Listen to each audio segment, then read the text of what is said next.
Oh my good gravy! Oh my god! You guys are overreacting, I think. I'm You're sorry. underreacting to You are everything, correct. I think. We are live. You are correct, Lavinbot. Alright, sweet. I just gotta link it. Just gotta tweet it. Tweet it. Just gotta put a space between the exclamation point and the hyperlink. Yeah, otherwise it might get confused or broken. Yes. Must log in as Inferno Can Lame. Must retweet. Complete. Now game may continue. Hello everyone. Hello. Oh, hello all you wonderful Oh, people hello. on the stream. Hi. So unfortunately we are not joined by Squee. He has a previous engagement, but we will just put him in idle NPC mode, as we usually do for players who can't make a session, and continue on. Yeah. So when we last, we left off last session with the grand opening to the Rhapsody finally dying down after a bit of a rumble in the nearby alleyway. The party has kind of finished taking a look at this brand new strange environment that used to be their ship and their behemoth and personal items, which has in this strange dimension called Sable, in which the entire world is black and white, or at least grayscale, and is very much, and it has a 1930s vibe to it, has transformed. The Rhapsody has transformed into a nightclub. The behemoth has turned into like this large parkade that has like a greenhouse and a medical area and like a radio room attached to it.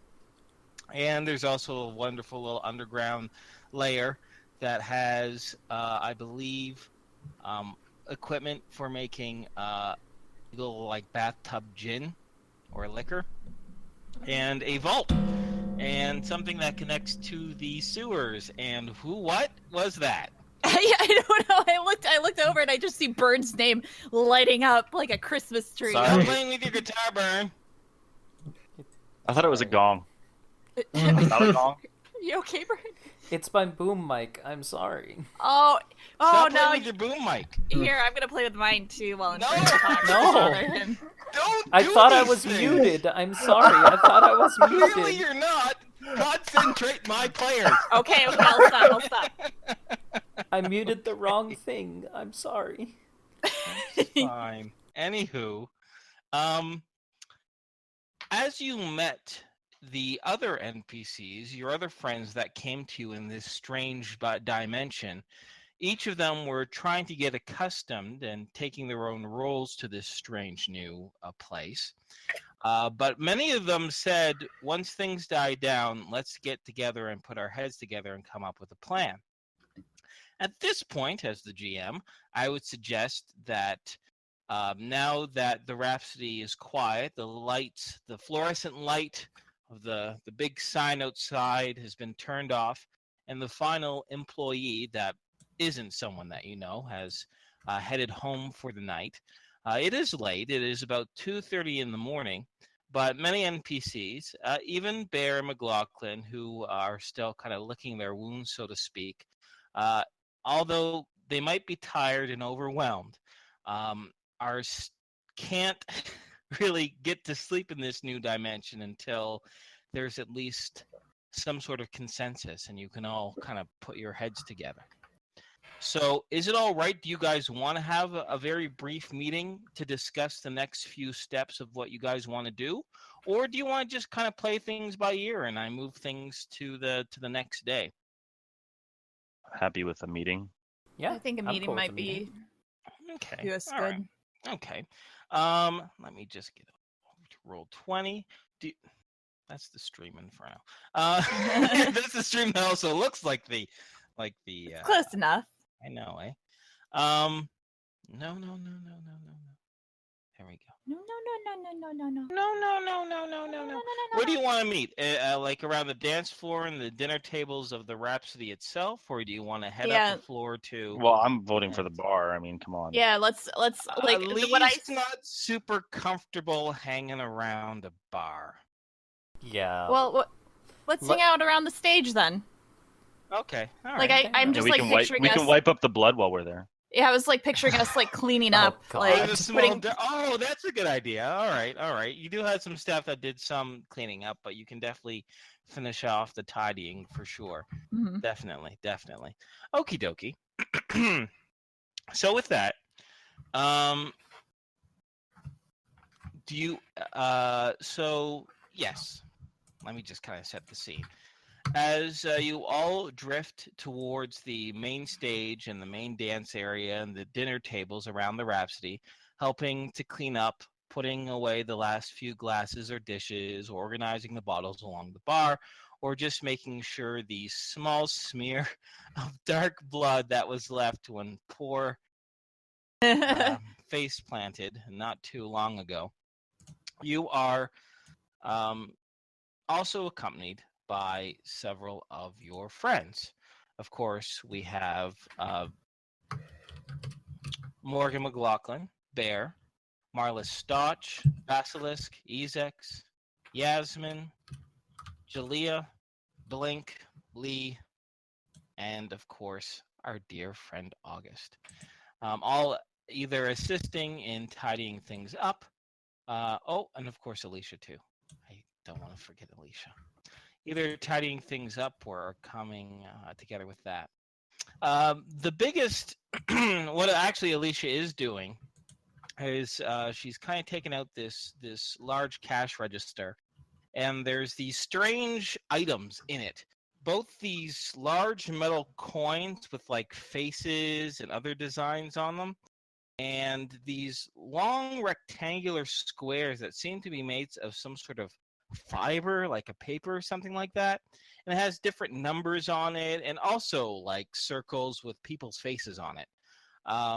Alicia explains that this is what they kind of use for currency, and everyone is probably not very familiar with this concept of currency being in both paper and coin form, or used to credits or just flat out trade.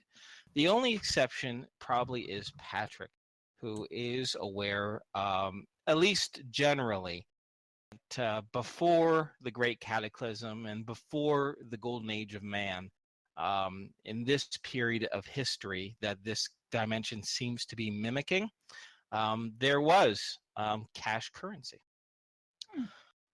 Regardless, do any of the players want to get the ball rolling as far as coming up with a plan, or do you want the NPCs to start voicing some things?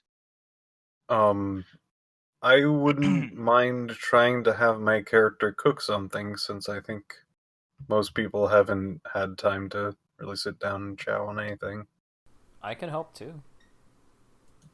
Sorry, I missed that first part. You wouldn't mind what? Making food. Okay. All right. Yeah, that's right. Now, many of you are still quite hungry. There is an open kitchen, and of course, you have your little kitchenette upstairs as well. You can fix yourself something up. Does anyone want to take charge here, or would you like me to? I can try to do that, unless Bern, Okay. if you have something particular in mind. No, I'm Okay. willing to help you cook. That's it. Okay. I'm I think curious. nothing's. Go ahead. Okay. Well, I was curious what Ellie's plan was involving this Sharptooth guy. Like, what's the plan there? This was your call. Yeah, I just want him to say what he did to my friends was not very nice, and I wanted to know why he did it. Are you expecting an apology? Well, I'm expecting some answers. All right. I'm not quite sure exactly how much time or rolls or anything like that, but I'd probably say a simple meat with vegetables meal.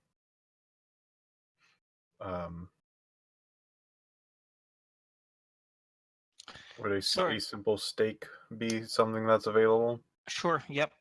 Okay. Definitely. Yeah. I guess I can either roll or just say that I've done such things. So Alicia scratches her right eyebrow and she says, "Okay, so let me see if I can't get things straight here. All right. We flew off into the portal that your little spirits of light friends, or our spirits of light friends, opened up for us, saying that we had to try to track down these beings, these entities, these creatures, these aliens that know about this devouring swarm that's going to be visiting Earth. Have we gotten any clues in regards to that?"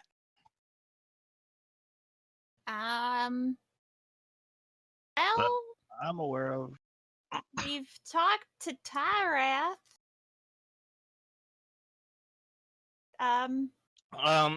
With He that, wants something. several of the NPCs react to that most strongly. Well, Lee already knew ahead of time, but Jalea gives a start, as does Yasmin. Well, Ezex and Basilisk kind of just look to each other and kind of shrug. They don't know really what you're referring to. As Lee says, "So what exactly did this Tyrath have to say? Think he's a part of this somehow?" Well, no, he says that we're in a place with very powerful magic, and that we have to follow the storyline, and that he wants us to find a bunny, a gopher, a what? Sheep? Sheep? Rabbit. Bird? Bird? Rabbit. Rabbit. Bunny? Rabbit. Rabbit. Rabbit. A But it's golden not- rabbit. Yes, that. For him, but I don't know if that really helps. Well, I mean, if we can get help from Tyrath, we might be able to, Do you think? Okay. You guys, just give me a moment. You guys keep cutting in and out on my end, and I'm sure I'm not coming in clearly as well. I'm gonna take a You moment. are I'm gonna actually, but I'm gonna reset my router, and I'll be right Okey-doke. back. Okay. so you think maybe these swarm guys are afraid of rabbits? Is that why they're here? I think so. That must be it, right? And now that Inferno's gone, Piff is the GM according to the overlay. Oh, really? Congrats on your promotion, Piff. Good What's job, happening? Piff. Yay. Yeah, it's about time. Oh Okay. boy. What does Alicia say? How does it feel, Spiral Piff? plays Patrick as well. Who am I playing? You're still playing Ellie. I'm still playing Tom. Okay, so I'm Piff Aw. right now. Yeah. Guys, I think that this food is ready. You nailed it. Thanks. Those are the best I got. Hello. Well, let's talk to the chat. Hi, chat. Piff is God. Is that just in general, or because he's the GM right now? I will make a table you're sitting at. Ooh. Oh, I can now sitting at a table. Nice. That's so you can serve. Well, I guess that would be so I could serve the dinner that I just cooked. That's right, Patrick. I got you. Too bad So- Lavin is dead. Son of a bitch. Are you gonna roll for that? Are you gonna roll for that steak check, Piff, to see how good that steak is? I'll help. All right. I Well- think it's just gonna be like shaved steak. Actually, like- no. Here's the Lavin thing. would have to roll for it. Wouldn't Yeah, he? I'm rolling for the- spiral. Dude, See? you nailed it. Nice. Holy shit, that's a delicious I steak. didn't nail it. Except That was, except like, for the part where little Lavin's was cans. poisoned. I poisoned All right. Lavin's part. So Oh, I'm not okay. particularly the best GM. I know that you succeeded significantly, but Tom failed, so you all have food poisoning now. Oh, I'm I have sorry, the guys. poop. Oh. Only by 6%, enough to kill. Or be killed. Or kill. Or just kill. Depends on the poop. Sometimes it can kill. Oh, God. Hey, it's true. No, You know no. Legitimate Sometimes you fear. open the door to the washroom and you're just like, whoa, who was in here? Smells like someone died. There's just dead body. Hi, Okay. Inferno. Hello. All Piff, right, you so I have ran a been speed demoted. test. So everything looks okay, but I mean, who knows what happens? Let me know if you have a problem hearing me, and we'll try to adapt as best as possible. Okay. So far, you've been fine. Yeah, you sounded great. Good, Weird. good, and I can hear you guys too. So maybe I just need a good old-fashioned, router restart. Sometimes they need a little kick in the pants. Sometimes, who knows? Hell yeah. Regardless. Okay, sorry. That first bit of communication was tricky because of the connectivity problems. It sounds like you guys were talking about Rath, sending you off to try to find some sort of golden rabbit, correct? Yes. Yeah. Mhm. Okay, and you're communicating that. So let's get back on point in regards to that.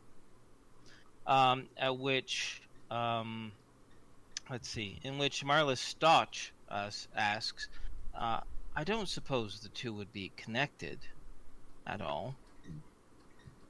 Do you think? The Rath and us finding the swarm, or Yes, or finding this golden rabbit and Or that. finding, yes. Maybe. There What- could be something in the rabbit. I don't even know how we go about looking for. Should we go to a park? But if it's golden, I don't see any gold around this place. Like, look.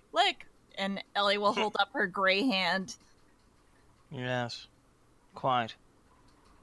Well, I do remember the spirits of light saying that these beings that know about the swarm wouldn't fit in or would be pretty distinct. I suppose we could always just simply ask around or contact individuals who would know these sort of things, whether it be police or investigators or political contacts or perhaps maybe even whatever underworld there might be. I've been hearing lots of talk about some sort of Jinn Baron. Perhaps, perhaps that itself might be a lead. Well, I think he's gone by the sounds of it.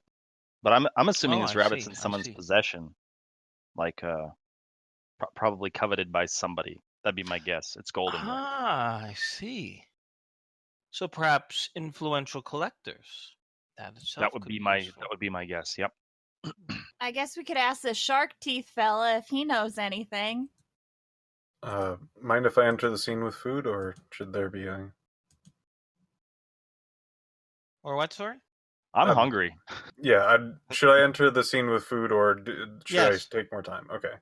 Patrick enters in with a tray with a couple bowls of piping hot something, and he puts it down, and it seems to be some sort of meat soup. And he Meat lays soup. back in his chair. I'm too tired to make a meal. This should work. Wow, Patrick, that smells really good. Thank you. And the NPCs themselves take a bowl, some of it themselves too. And one thing you might notice, those of you who choose to eat, that is once you start eating, you realize maybe now, things have kicked in. You guys are all like really hungry. Like you clean off this big pot that Patrick made, and like everyone wants like more or something else to eat too. So if people aren't in the mood to cook anymore at freaking 2:30 in the morning, many of the NPCs will either head upstairs to the little kitchenette where a lot of your food still is, or raid the kitchen itself. Ezex in particular is very voracious in his appetite, and they'll eat until they're full, and eventually you can get full. But it's almost like I don't know if you guys have ever fasted for a long time or haven't gone without food for a long time, and eventually your body kind of kicks into gear. It kind of ignores the hunger. When you start eating, then you just realize how hungry you actually are. That's kind of what's going on here. It feels like I haven't eaten in 2 weeks. Ellie trails off, shifty-eyed. Yeah. Which Yasmin pipes up, which actually brings us to the point. When we entered this strange place, I remember things going very light, and I kind of lost track of everything for a long time. Did that happen to you guys too? You were separated from us. Maybe you had a different experience? Nah, it's pretty much the same. I don't recall time passing at all. Just sort of waking Yeah. up. Yeah. We woke up at the end of a pier, and it was really weird. I see. Yasmin says, looking a little scared, anxious, perhaps. How long do you think it's been, Yasmin? Like what? She says, I have absolutely no idea. Time here is completely different. It's just, well, I find it strange that we got separated in the first place. And secondly, that we arrived here in the middle of this weird club, and you arrived, what did you say, on a dock somewhere? Yeah. Well, how many people here have met Tarath before? I mean, it's funny that I was there, but it seemed like most of the people that were. Yasmin looks to Jalea and she says, I've only heard of Rath. The only people who have actually met Rath before is Blink, Bear, Lee, Alicia, and August. The only people, so 5 of them, 4 of them. So that's not it. Okay. Half the people. Yeah, that's okay. Forget that idea, because I'm not from. Are you trying to figure out the reason why we're at the pier? Yeah, why some people were at the pier and why some were, elsewhere. Well, The only connection I have had since I got some time to think over a nice warm pot. We all seem to be blessed, if that has anything to do with it. yeah, we are the champions. Ow. We were the ones Oh, blessed by yeah. the spirits of light.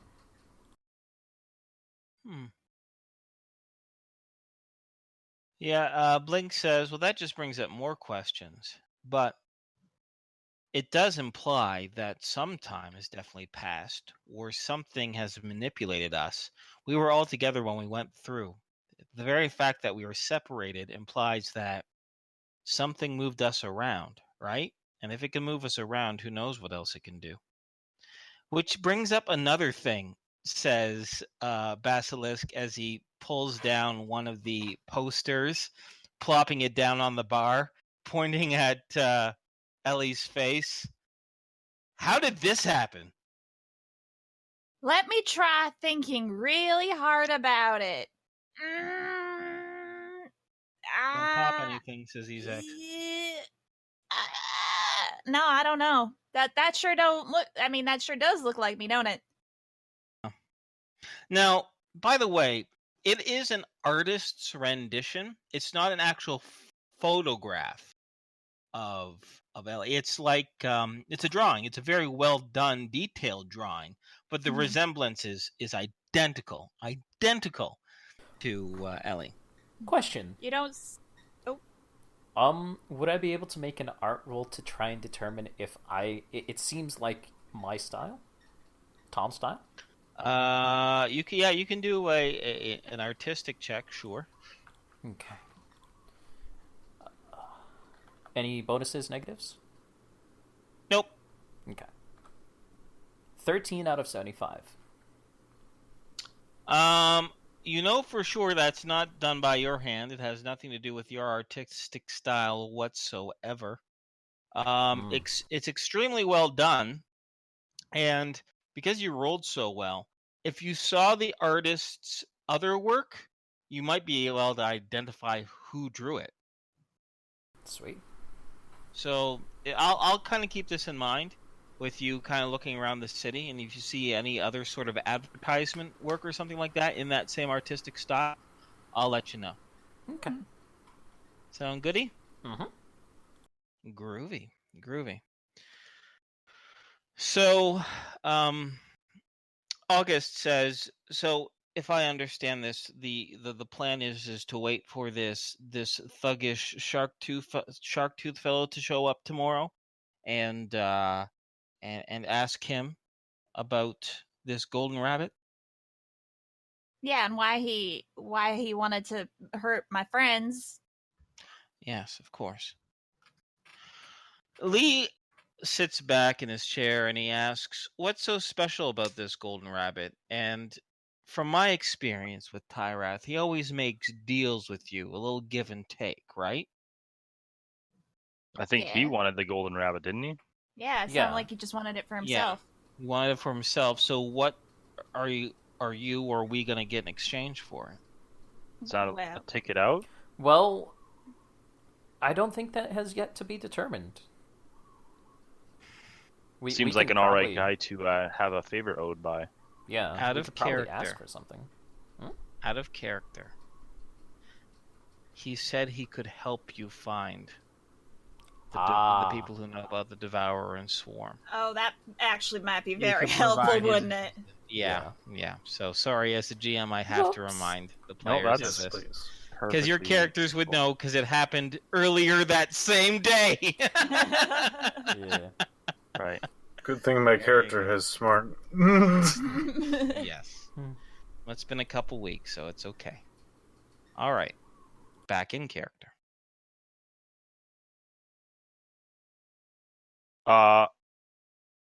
He'll lead us to the. Oh my god. The people who know about the swarm. So that's why we're finding the golden bunny. Oh, Rabbit. so I can see why And that's he's our important. friend. Lee Well, gives a he's- skeptical look at that. He's your friend. I don't know this guy. He can be your friend too if you really want. Sorry, he's a lizard. What now? Mage. Uh-huh. You can't trust, like, you never know with these people. Yasmin says the same lizard mage who transformed Julia's brother and into their current bodies. Yes. Yasmin gives another skeptical look. You sure? I mean, if he has the power to do that, maybe he is. Maybe we're being manipulated by him. Do you think maybe he's running this dimension? Nah. He trust me. He don't like wasting time like that. He doesn't like wasting time, and this is really way too much This would effort be- for him. Very boring for him, yeah. Yeah. See, And as I mentioned to many of others that have asked me the same question of trust, if he really wanted us to suffer or anything like that, it would have happened. Yeah, we'd be super dead already. But Yasmin looks convinced by that. sometimes, getting your kicks doesn't involve killing people, right? It's no kicks for him. Sometimes it's fun just watching a mouse go through a maze. I seen the actual business side of his. Yeah, I don't even. But I'll take your word for it. Okay. One last thing I do want to remind Lavin and Ellie. A guy from the local radio station, maybe the radio star Lawrence Carter himself, but he said he was probably going to send one of the managers of WKRB Radio, is going to come by in the morning to talk about a radio deal with the Velda City Vixen, aka Ellie. I remembered that. You Ellie Amazingly sure enough, is- I Ellie did don't. remember that. Okay. Ellie don't. That's right, because Lavin made the deal. I wasn't gonna. I told Ellie, but I mean, Can't Fair. expect her to Also- remember. whatever. You can just show up and sing your ditty and fall on your face again, and everything will be good. Huh? Right? You talking to me? Are you talking to Yes. me, Lavin? What's up? Yes. You need to talk? Okay, let's go talk. What do you need to talk about? What is it? I arranged that you were performing on radio by accident to get some information, which I don't think I ever actually got. But Wait, what? The no information? skin off my back. Wasn't What it was a way?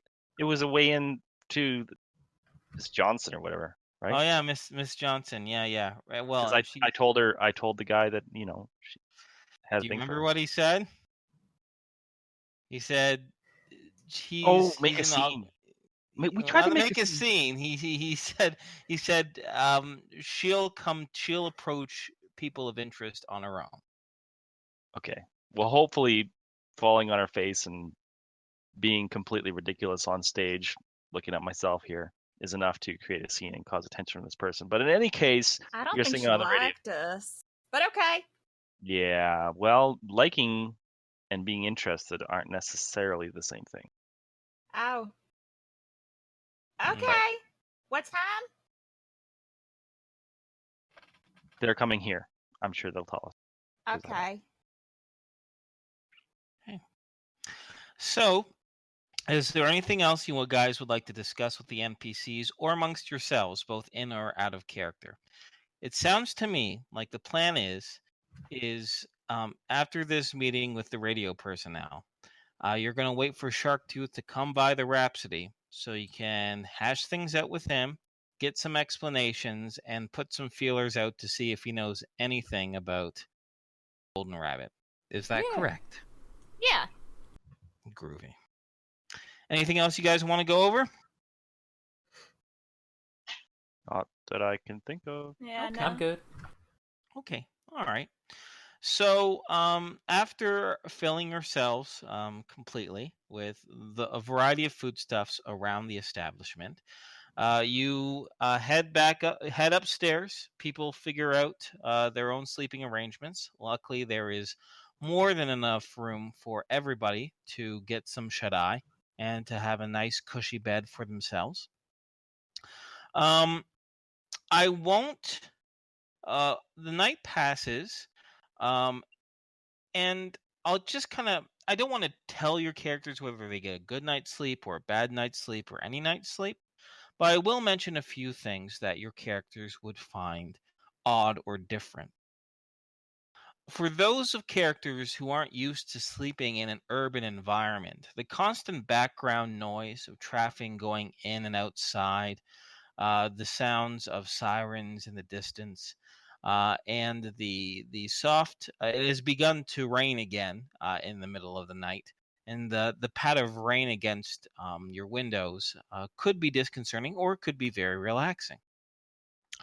When you wake up in the morning, regardless of what time you do wake up, whether it's early around 7 o'clock, 8 o'clock, or if you decide to sleep in until just before noon, I'll leave it up to your characters.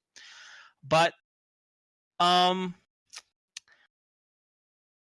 there is one alteration you guys will have to make temporarily on your character sheets.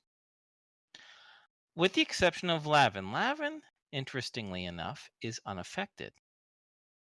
But Patrick, for your maximum PPE on your character sheet, what's your maximum PPE? 95. How is that possible if you can cast spells? Sorry, what? Your PPE, Yeah. the points that you use to cast magic. Yeah. Your Sure. maximum, so once you're fully rested, you only have 5? No, 95. 95. Oh. 95. See, I only heard 5.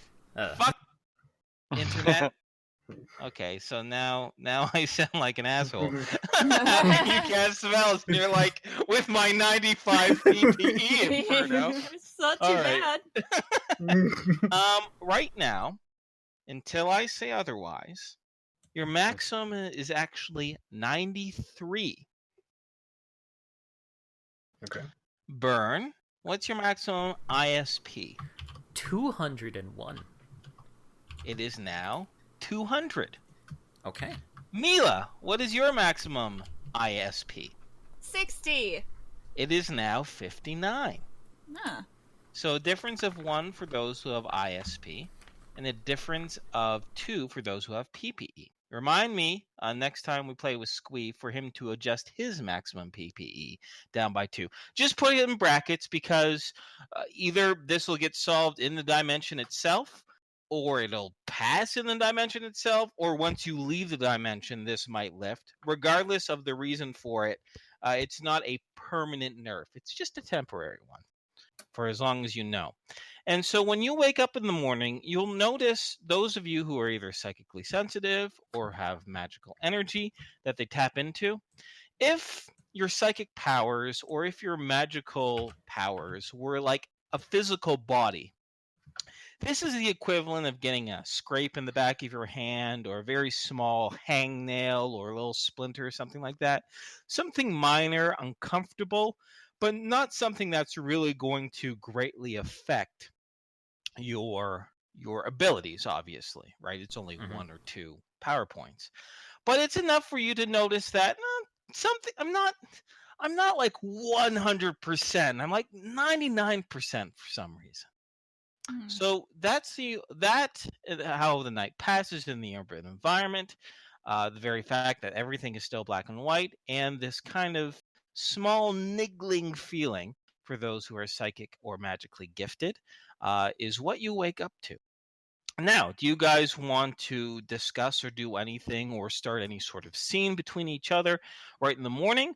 Or because my next scene in mind is to have this radio personnel, whoever might show up at the Rhapsody. So let me know if you just want to skip ahead to that or if you don't want to do something else.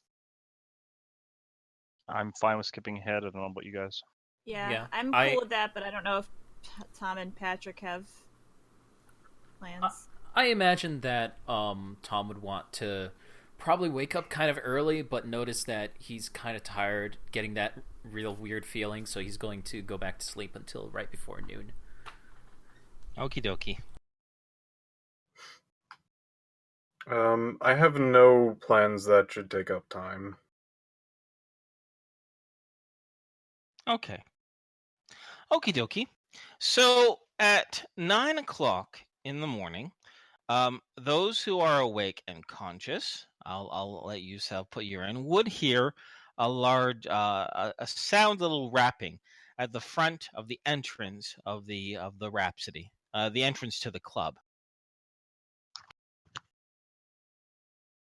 Ellie will. Were there any? You said there was a bunch of different outfits, right? Oh yeah.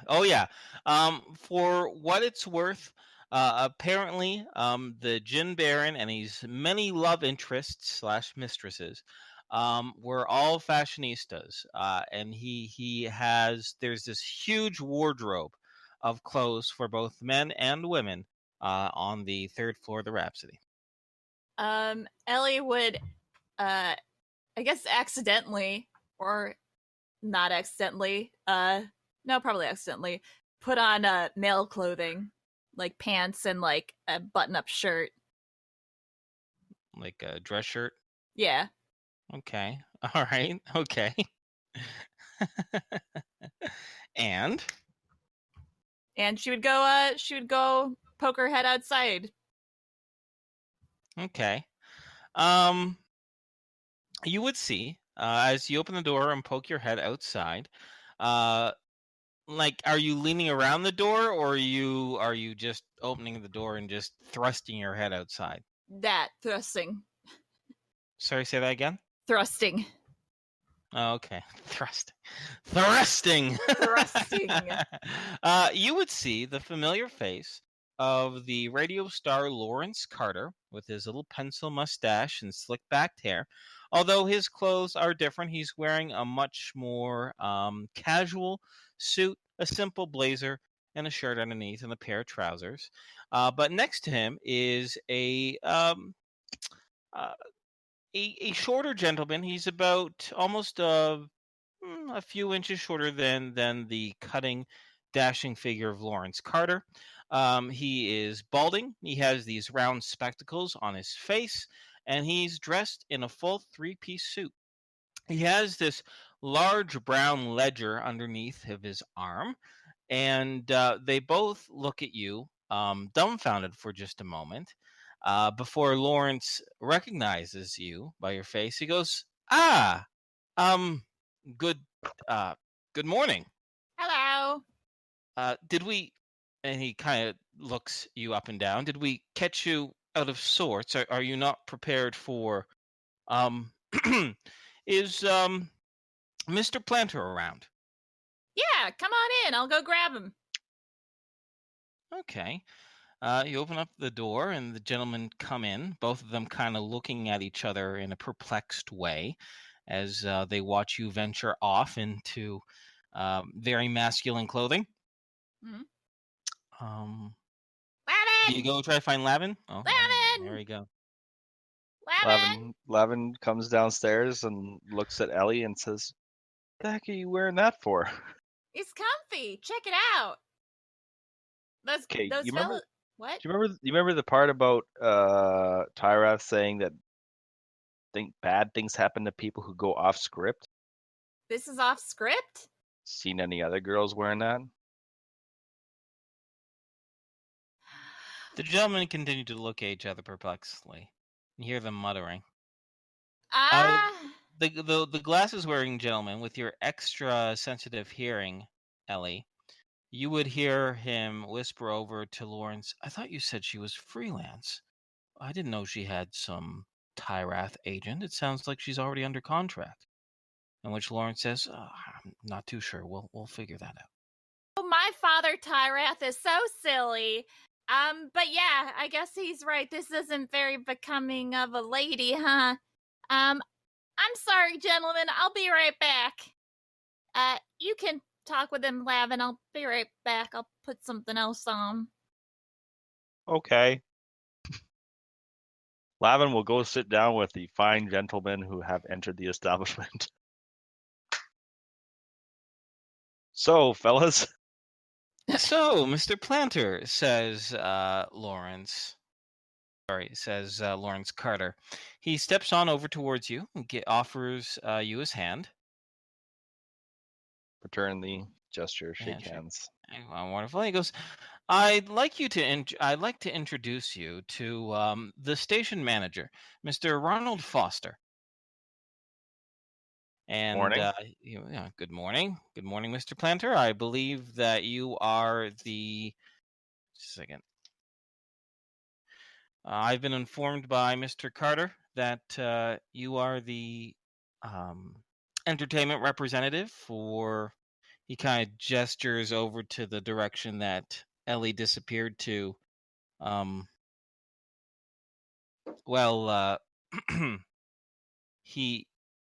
Sorry, I gotta break character here for a moment. Did Ellie to Lawrence, or did she give an actual name to him? I don't think so. I don't think she Just did now, either. I don't think so. No. No, and even when you first met. So the station manager will kind of look uncomfortable, and they'll say, "The Velda City Vixen." Is that correct? More of a consultant, really, but as you can see, sometimes she needs some guidance. Clearly. Well, it wouldn't be the first dizzy twist that we had to deal with. He kind of gives a bit of a chuckle. Lawrence chuckles along, and he Dizzy's says, putting it lightly. I see. Well, Lawrence kind of gives a smooth grin. Well, of course, all of us in the artistic business tend to have a little bit more sensitive humors. I'll leave you in the capable hands of my man here, as he slaps Ronald Foster on the back, and I will depart. I'm afraid I do have a breakfast meeting to go to, so take care. Introductions have been made. Have yourselves a lovely morning. And Lawrence very smoothly slips on out of the Rhapsody, while Ronald Foster adjusts his glasses, holds tightly onto his ledger, and looks around the establishment. He says, perhaps it's best if we conduct our business sitting down? Certainly. Would you care for a drink? No, sir. It is far too early in the morning for me, and I don't typically enjoy the taste of alcohol. Suit yourself. Yeah. Lavin does not seem concerned about the time of day. He's fixing himself a drink. And goes and sits down. The station manager, this Ronald Foster, looks at you carefully, and you hear him mutter something underneath his breath, but it is illegible, as he opens up his ledger, and he says, well, listen, Mr. Planter, I'm going to be frank. The Mr. Lawrence Carter is currently one of our biggest stars on the airwaves, and he was quite taken and quite adamant about doing some sort of duet or special uh, entertainment program with the person you're consulting with. A this duet. Velocity. He sings?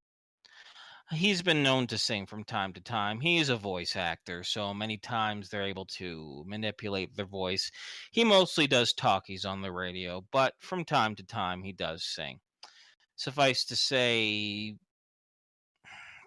he pauses for a moment. Mr. Carter is trying to expand his repertoire, and he thinks that this is a perfect time. For whatever reason, I'm going to be honest with you, nobody has heard about your songstress for until very recently. You put on quite the propaganda campaign with your flyers and your grand opening and all that good stuff. And we want to capitalize on that buzz.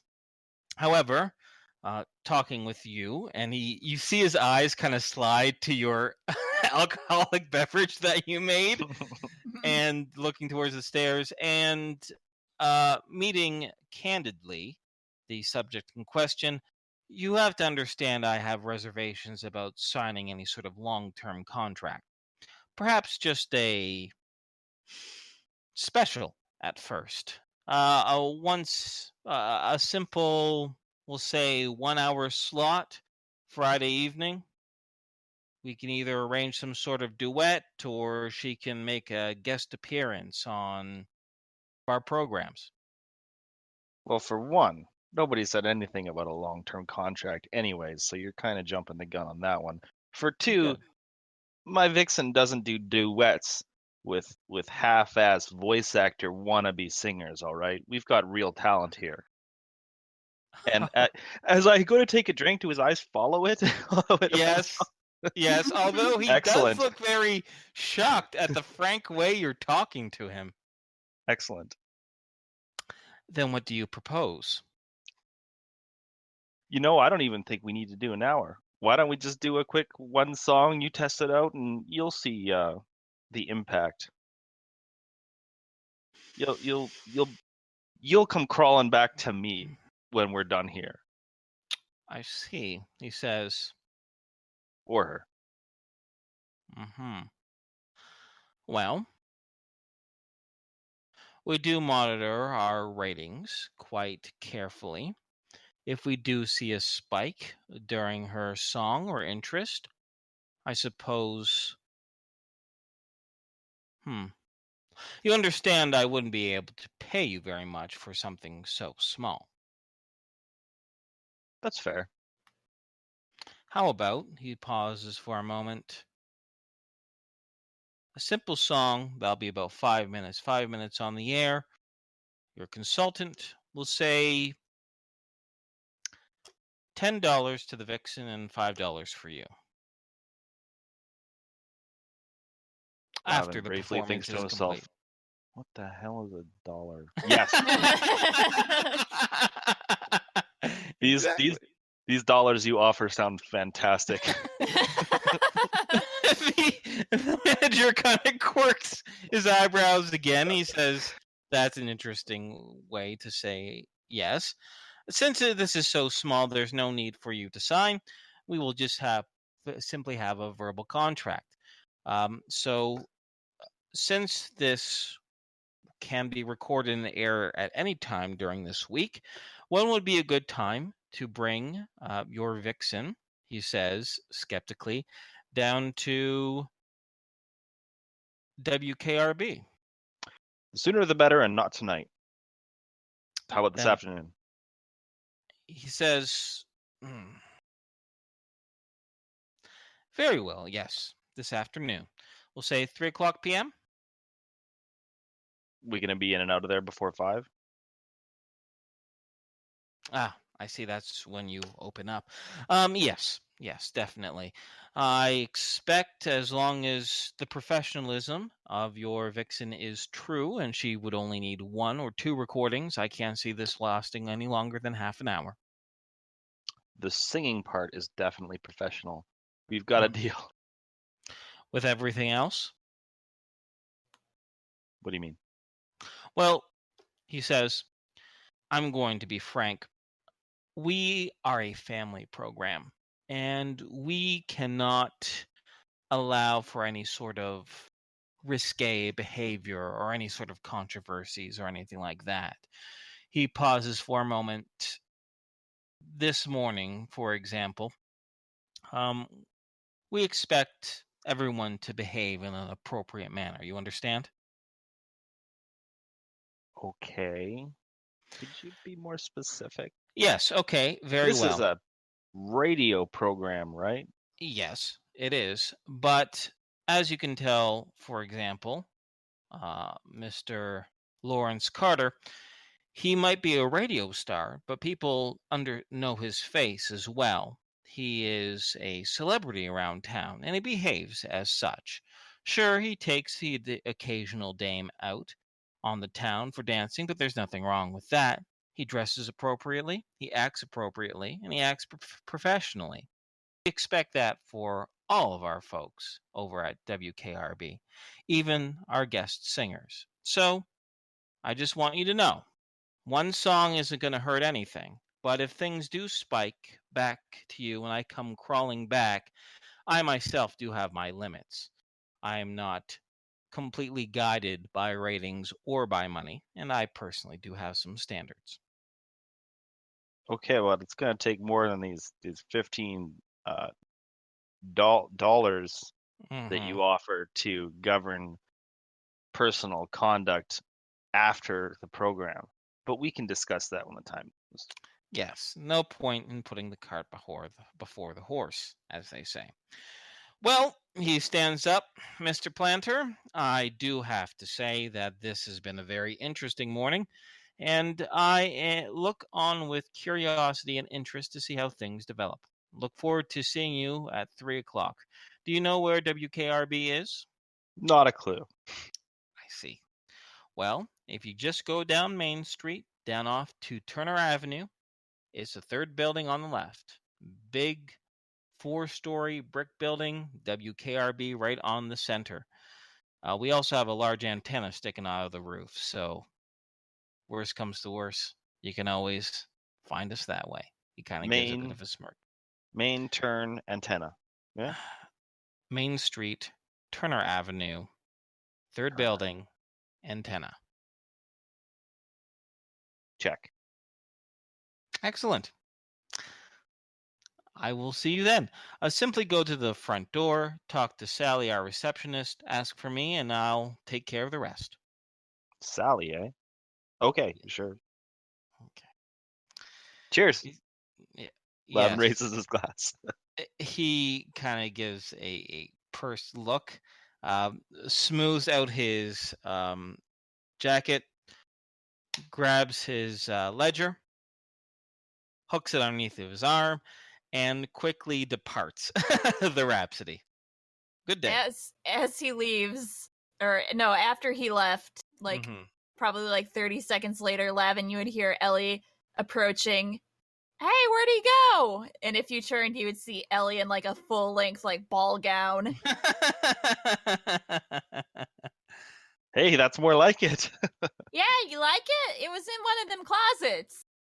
Well, I'm not going to go as far as say I like it, but you look more like some of the women I saw last night, so I guess that's what we're supposed to wear.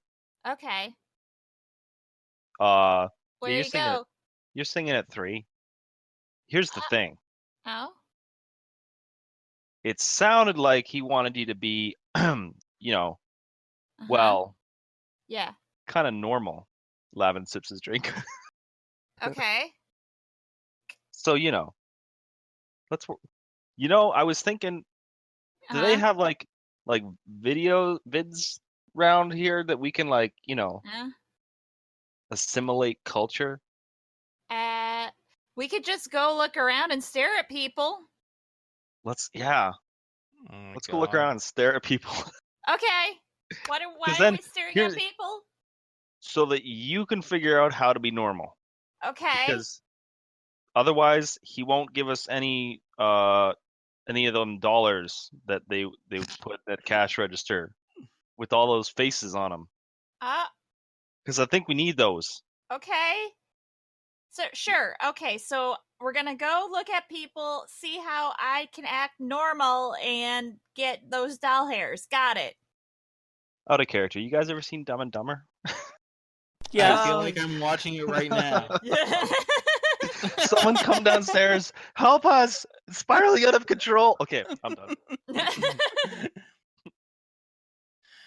Okie dokie. I have another scene in mind. It's going to happen in a couple hours or so, though. So in the meantime, what would your players like to do? Anything in particular, other than simply people? I mean, you can people watch as well, obviously, and we'll go through that. No, we don't. Personally, I don't need to go through it, but I think on the sidewalk, people watching and trying to figure out how to be normal. Sure. I mean, we can just talk about it. We don't need to make it a whole big shindig, right? I mean, if Ellie's gonna be sitting on the sidewalk in a full-length ball gown, it might. That's epic. If that's what you're gonna do, I'll have to talk about it. Yes. Unless no one's stopping her, because Lavin's like, yeah, no, that's what the ladies wore last night. I'm not. I don't know what people sit on the sidewalk. I'm waking up at 11. Tom is asleep. Oh, you know what? Patrick would know. I'm gonna go get Patrick. Where's Patrick? He is pretty smart. I'll stay. I'll protect the bar. Okay. Where's Patrick? Piff, you're muted. Piff is muted. Piff.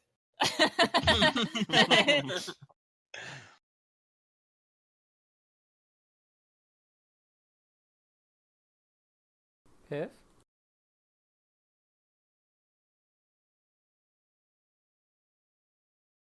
I can hear you. I can hear you. Yeah. I can't. Oh, really? Well, yeah, I'll disconnect and come back reconnect. on. Hello. Hi, I can hear you now. Okay. Okay. Anyways, where's Patrick? Patrick is either in the kitchen or poking and prodding around that the radio section. Oh yes. Okay. All right. Patrick! Patrick! Patrick! You'll see Ellie walking in with a full-length ball gown on, and she'll say, Patrick, I need to go outside and look at people to see if I can be normal so I can get more doll hairs for Lavin. Can you help me? Yes. Let's go! As he puts down what he was doing. And Ellie will grab your arm and bring you outside and sit on the sidewalk with you. So I gotta be normal. Okay. I gotta be normal and figure out how people act. Okay. Okay, so you want to do this for doll hairs. Yes. Okay. Patrick thinks for a moment. What kind of normal? Like, you normal? Or he points over to, like, a guy really far down the street. Yeah. That normal. Getting a newspaper. That kind of normal. So that I don't get us fired immediately. Oh. I think Lavin doesn't think I can do it, but I think I could do it. I think I could be normal for a little bit. I think I could probably be normal. I think I could try to be normal. I might not succeed, but at least I could say that I tried. And during the speech, Lavin steps outside and says, "You're off to a bad start." She kind of puckers her lower lip out. No, I can do it. Why is this a bad start? This is what we said we should do. Patrick would know that a lady would not be sitting on the edge of a freaking gutter. Patrick is very, like, patient with all of this, and oh, good. Like, you're more patient than I am. Patrick would start to explain, in general, like, all right, if you'd like to find out how to be like them, kind of just notice what they're doing from their day to day. Like, that lady, she seems to be looking at something in her hands and walking forward and probably going to a place that she needs to be. You can see the general garb she's wearing, clothes. And She's then not. Wait a minute. She's not wearing like. She's not wearing like. Ball gown. She's not wearing Yeah, but- like a big old dress. But she's probably No. not important. You're the vixen. You can wear a big dress. Okay, got it. that actually might be true, but in most cases, if you wanted to actually fit in, that would be for very special occasions. So like, kind of like normal. I'd put on a big old dress for. So wait, is this a special occasion, Lavin? I think that when you're the vixen, so it's always a special occasion wherever you go. Stop giving her bad advice. Fucking devil on her shoulder.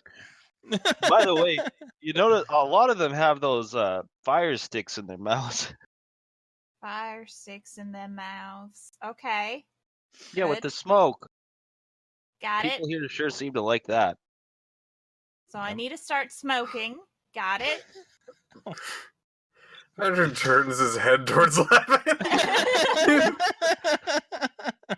Laughing shrugs and goes back inside. That's true. People do smoke, but it is also not unnormal to not smoke. As in, you don't have to smoke. Okay. So I don't have to smoke. Got it. I have to wear a ball gown because I'm special. Got it. How? I mean, I was wearing some very comfortable clothes before today, and they looked like I was naked. Patrick stops for a second. Okay, there was clothes that made you naked? No, like they looked at me like I was naked, but I wasn't naked. I was just wearing some pants and a nice button-up shirt. It's kind of like what you're wearing now. I don't feel like wearing no skirt, but then they got all mad at me. So I put on this ball gown, and then they left. Well, no, they left, and then I put on. It don't matter. Okay. So, there are some gender things that I have to get into. See how most of the gentlemen are wearing long pants, as well Yeah. as mostly long armed shirts. Ladies, in most cases, wear a variant on a few skirts or maybe some more dress pants in most cases. As he points over to different parts of the street where a guy might be walking by, a lady might be off in the distance. I don't know if I can do this, Patrick. Ellie like gets up and she starts like walking in with her head slumped down. Patrick gets up, dusts off his butt, and gets back into the side. Still hovering around Ellie, but he's not gonna say anything for a while. He's most likely going to do very simple phrases like you can be exactly what you want to be and things like that. I think I might just try that and we'll see what happens. Patrick nods and just keeps a friendly eye on her for encouragement because she just seems down. At approximately 11:30 in the morning, there are more than just there's more than just one entrance to the Rhapsody. There is a front entrance, of course. There is an entrance into the side alley via the kitchen. There's also an emergency exit out behind the building that goes into the parkade that's connected next to where the green room is, backstage. It is at this door that you hear a heavy a heavy, meaty fist pounding against the door. The heck is that? Hello? Thump, thump, thump, thump, thump. Hello? Either they don't hear you or they don't respond, with the exception of 5 more hard knocks. Thump, thump, thump, thump, thump. Lavin goes to that door and yells, "Sit!" Thump, thump, thump, thump. Fine. Ellie will poke her head over Lavin's shoulder. I'll open the door. You open up the door, reaching out into the parkade, and you see 3 gentlemen. The central gentleman is a short, squat individual who looks to be about 5 feet 4 inches tall. If there is such thing as a human bulldog, this fellow would be it. His shoulders are wide, his legs are short, he has a large muscular torso, and these big meaty arms that swell in the suit jacket that he's wearing. The jacket and his pants are all pinstriped, and the fellow is as bald as can be, but he's wearing a simple fedora on his head. On the side of his mouth, he is chomping on a cigar, and his eyes are sharp and shark-like, very dark, and his nose is small and squat.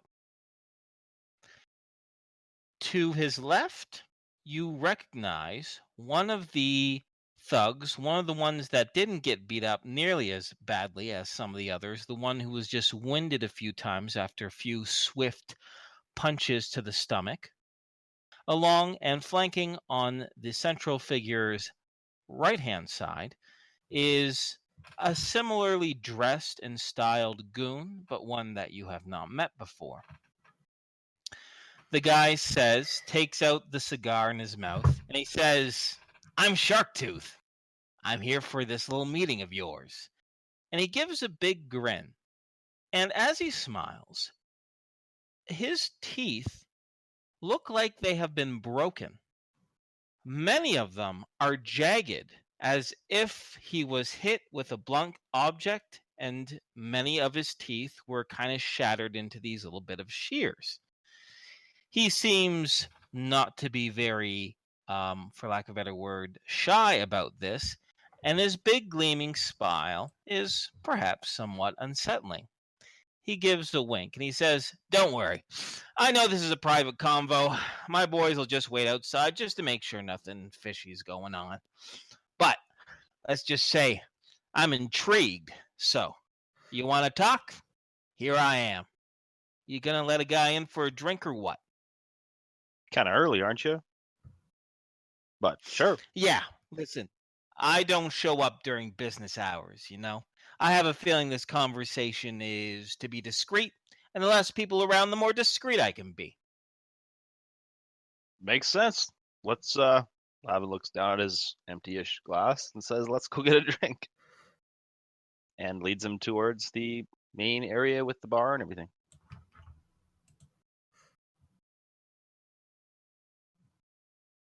Ellie will Ellie right now is back to wearing like pants, but it's a little bit more fitted than it was, I guess, earlier, but she's definitely wearing a more masculine outfit, and she'll look at the Sharptooth and say, "So what can we get for you?"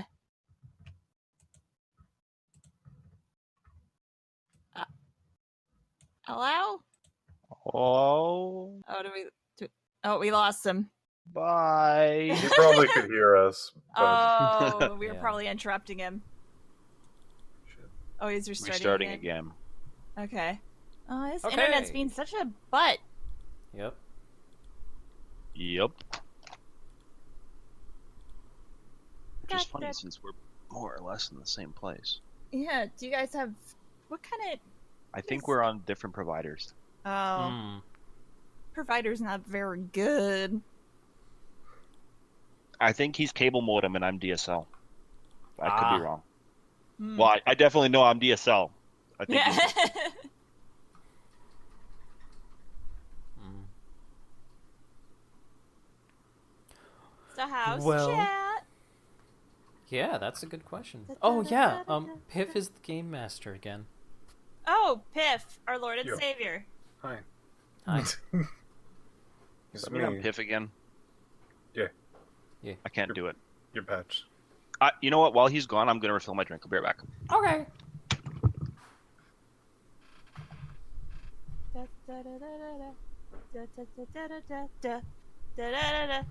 Hello, everyone. Hello, Spellbound. I kind of wish that I didn't have Tom sleep in. Tom's just like, why am I ISP, not PP? Why don't I pee-pee? Why don't I PP? Oh God. Mr. PP. That's what my other character says for magic. He calls them PowerPoints, so it's PP. Oh, is this Scoot?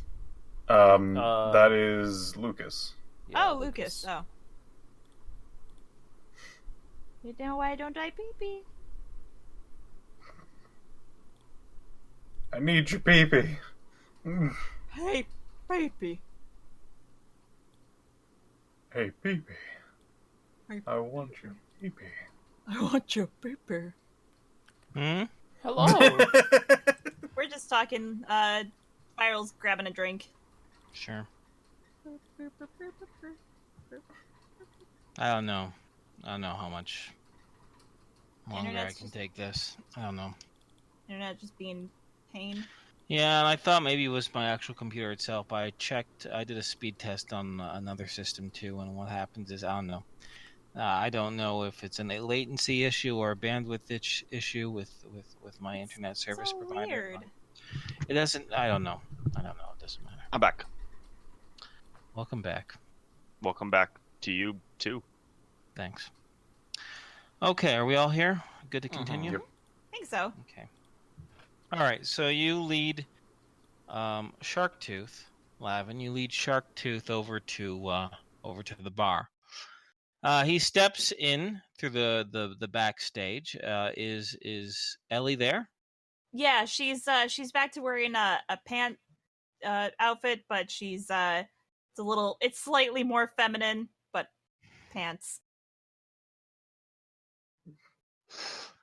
I see. He says, "Well, I hope your conversation isn't as wacky as your outfit there, Muffin." He kind of gives a bit of a smile as he follows the Lavin to the bar. You're wearing pants. I don't see why I can't. Yeah, sure. Says, giving a bit of a shrug. Anyway. Oh, You might want to take her a little bit more seriously because she was a big part of messing up your goons last night, buddy. Yeah, well, let's just say my boy Johnny, he glossed over some parts. So, is this it? I'm talking with you two? I hear you had a bit of a crew last night. I figured everyone would want to make an appearance. If not, that's fine. I imagine there's a couple more. Wouldn't out of character? Isn't Patrick in this area? Where'd Patrick run off? Patrick's in that area. He's hovering around Mila. Ellie. Right. and is Tom still asleep? I hope not. It's 11:30. He Oh, said he was up then, at 11, yeah. so that's your cue for Um, something. Tom will join the rest of the group and sit down at the bar. So, I imagine these four will do. Yes, Us four. Mr. Sure. Sharpteeth, Mr. Sharptooth. I guess, like, why did you attack my friends? Yeah, he says about that. He pauses for a moment. Since you're all being all nice and civil, I suppose I should do the same. I don't want to hurt nobody or anything like that. And let's just say I heard rumors that things on the streets were pretty quiet. Suffice to say,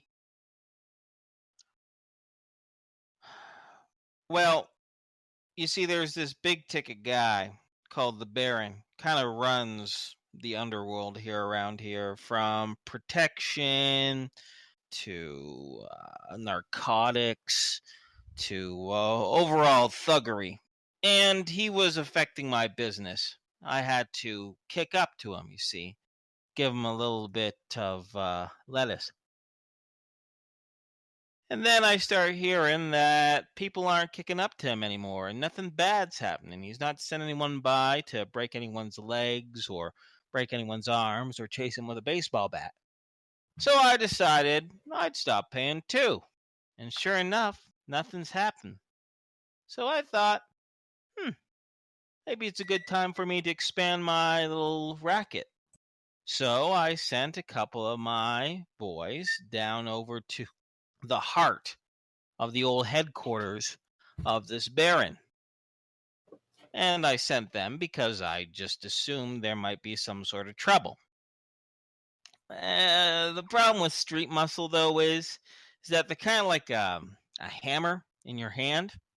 And when you got a hammer in your hand, you see all your problems as nails. So I'm sorry that my guys saw your buddies, your friends, as nails and tried to put the hammer to them. It's not how typically I like to do things, but you have to understand, this Gin Baron was one tough customer, and I didn't want to come with a box of chocolates and some flowers. So that's just it? Your thugs were too violent? Yeah, they were. I'm sorry. But I hear you messed them up more than they messed you up. Which is another reason why I'm here. I almost couldn't believe it, but it's almost too strange not to believe. What, a few seconds later, after carving up one of my boy's legs, one of your crew decided to heal him up, make sure he was A-okay? That way I figured I was dealing with rational folks. You don't want to hurt nobody, do you? Well, we suffer from disparate ideologies. All right. Can you speak some English for me here? Some of us would rather not resort to violence. Some of us would rather help people. However, we will defend our friends no matter what. I gotcha. Yeah, all right. I'm kind of the same way, actually, you know? I don't like violence. Violence is expensive. You got hospital bills and retaliation and all that silliness. All I want to do is run a numbers game. That's it. Well, so I guess you wouldn't be able to tell us where this Baron fellow went since you thought he was still here, right? Yeah. He's kind of gone completely. Him and his entire crew, which is, well, on one part, it's kind of unsettling that someone could just disappear so quickly, so thoroughly. You hear other rumors too, though, about it's not, the cops. It's some people acting up on their own. It's not my problem, really. I don't go into the heavy stuff. I'm no average Joe, but let's just say I like to keep things nice and kippy. I do just my little lottery. That's all. It makes me enough money, and I'm happy. I'm a content fella. He kind of gives a bit of a wink. Your lottery? Yeah, he says, you never heard of the numbers before? I have heard of numbers. Not the yeah, numbers. like 1, 2, 4, 5, 9, that sort of thing. Yeah. No, okay, all right. Don't worry. Here, I gotta tell you now. I gotta school you so you don't get taken by no grifter. He has a bit of a smile. So, what I do is I run a lottery. And it's very affordable, too. People just put in a penny. People don't buy anything more, anything less. It's a penny for 3 numbers that they give us. And at the end of the week, every Sunday morning, when the sports section of the newspaper, on page 3, it always has the horse race scores. And if you go down to the 5th race and look at the 3rd horse that won, that horse's number, all the horses got 3 digits as well, you see. That horse's number is the people who win the lottery. So for 1 penny, you could win $250. Sometimes we give a $500 jackpot. And a lot of people like that. You know, housewives, working stiffs, the miners, the sailors. Everyone wants a chance to turn their 1 penny into something much bigger. And that's all I do. I don't need no street muscle. We don't rough up anybody. I got my kids. They take the numbers.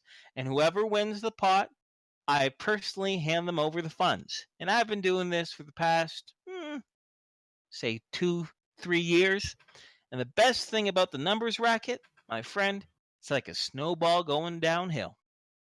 The more people that play means a bigger jackpot, which means more people want to play to win even more money for their 1 penny, and on it goes. So do you blame a guy like me, an entrepreneur, wanting to expand into this region of the city? Is it really that big of a deal? So that sounds awfully legal. Why is this Baron guy giving you such a problem about it? I mean, does he rough up guys at the radio station? I don't understand. It's not really legal. You see, the mayor and a few other politicos in the city don't allow, let's just say, private lotteries. They like to make their own lottery. You understand? And their tickets are a little bit more expensive, and they get their own little kickbacks and stuff like that. So technically what I'm doing ain't legal, but it doesn't hurt anybody. I don't tell anyone how to spend their money, and a penny is just a penny, right? Seems reasonable enough. Exactly, reasonable. And that's what I'm trying to be, reasonable to you. Now, I take it with all your questions, you guys don't work for the Baron or anything like that. We just wanted to figure out why you hurt our friends. Well, you got your question. Let's just say it was a miscommunication. Assumptions were made, bruisers were given, but no one died, right? It's true. Great. No I one was don't know. I seriously get a hurt kind of other a than your funny. guys. Sorry, what was that? No one was seriously hurt other than your guys. Yeah, and they got patched up mostly. I don't know. I just get a funny feeling. It's the teeth, ain't it? That's what I was gonna say. I mean, no. I mean, I've seen no teeth before. It's more like I just get a funny feeling. That's all. It don't feel right. Okay, well, how about this? He says. How about I cut you in? No, that makes me feel even less right. she says, looking around wide-eyed at her companions. You just said you don't like violence and you don't need any violence for your lottery and it's all whatever. Yeah. How do you send a couple guys to rough up people here if you don't have people like that in your employ? Because the Gym Baron is a violent man. He's not a very rational man. And just because I don't constantly employ street muscle doesn't mean I don't have my own connections and my own favors. So, it never hurts to have a little muscle in your back pocket, you understand? It might be also one of the reasons why they folded like lawn chairs. He looks over Daly. Let's just say since you came over to our place unprovoked Yeah. and caused some trouble, that you owe us a little bit of. I'm not sure if kickbacks from your lottery is really what we're looking for, though. All right. Well, what are you looking for?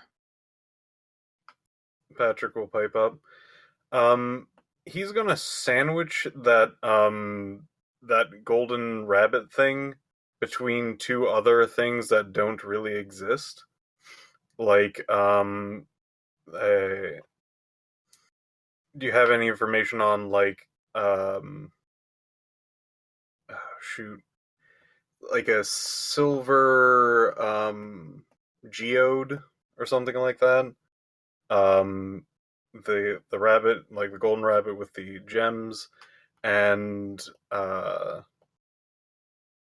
he's probably then going to ask about like a maybe like a chandelier that has like a diamond in the center. Yeah, Okay. maybe a collector of sorts that you know of. He says, well, the people I normally work with or do business with are your average folks. The ones, the richer folks, the hoity-toity, they already have $250, $500, $1,000 sometimes. And you would need yourselves a real Rockefeller to have stuff like that. He says, Who's this Rockefeller guy? Rockefeller? He's a big, what do you call it? Railroad mogul. You know, he owns the railroad. He's not in Velda City, though. He's out east. Oh. Yeah. So that's probably not the guy then. Probably not. So, all right. While you're asking about this, let me ask you this. Now, is this something that would be legitimate, found in the museum?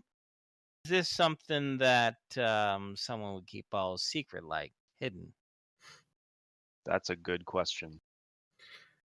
I have them from time to time. And looks at Patrick. Patrick says, we're more looking just for any information on these. If you've heard any particular rumors or anything like that.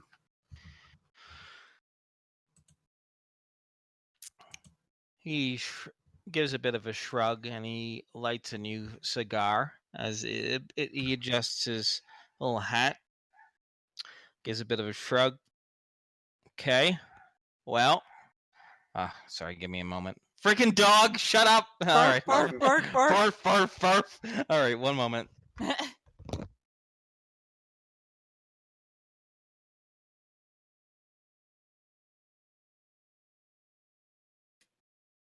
Fartful? Huh? I didn't know Inferno had a dog. Hannibal? I don't have a dog. I have I live 4 stories on a freaking condo. I open up my balcony door to get some fresh air in, and way across the freaking parking lot into some townhomes, there's some freaking dog that's barking, and I'm like, oh, high pitched asshole. All right, Okay. anyway, all right, give me 2 seconds here. Okay, let me get back in character. He goes, okay. Well,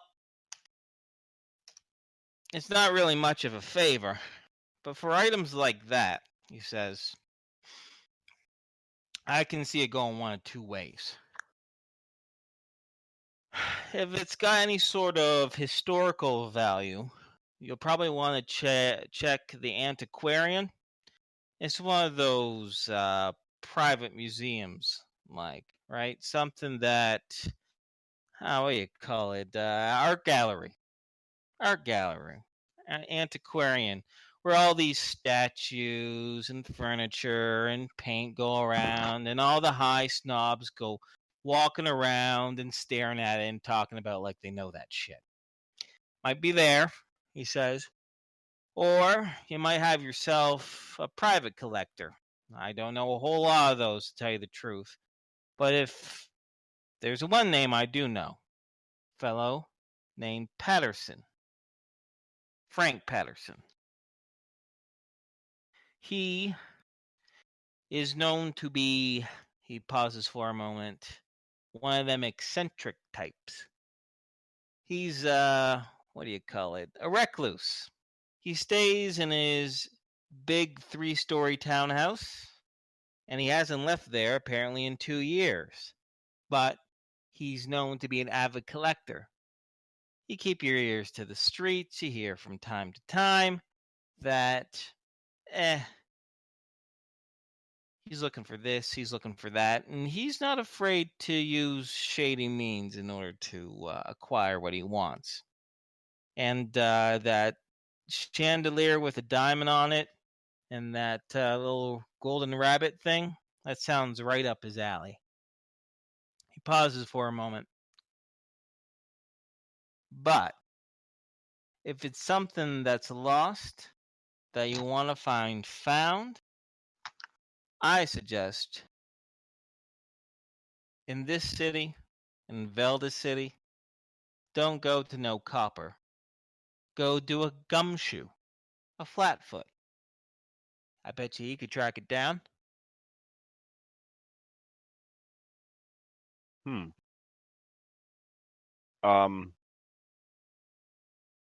Oh my god, I had another question that was really. Oh yeah. What's You a ever hear? flatfoot? No.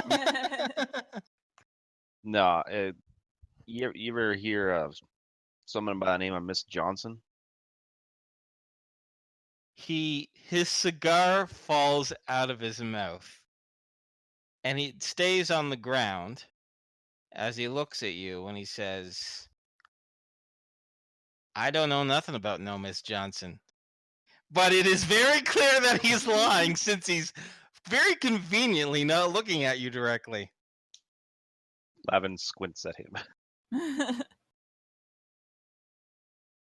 He takes a moment, composes himself, picks up his cigar from the floor, and stamps it out in the ashtray at the center of the bar. Is there anybody else I could ask you about that would make your cigar fall out of your mouth that you didn't know?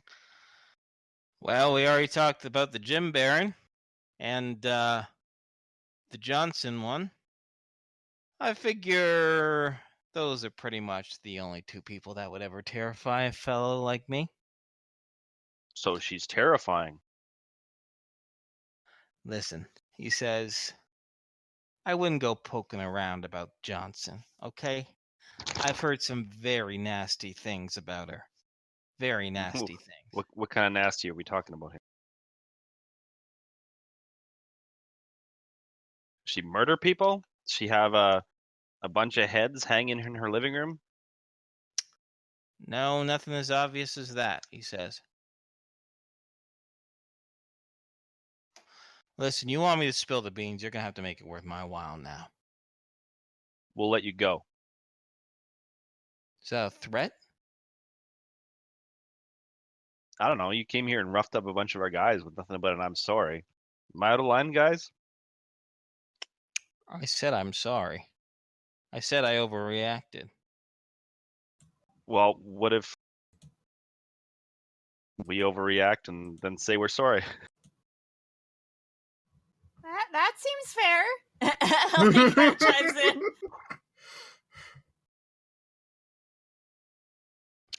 Sharptooth sits back in his chair for a moment.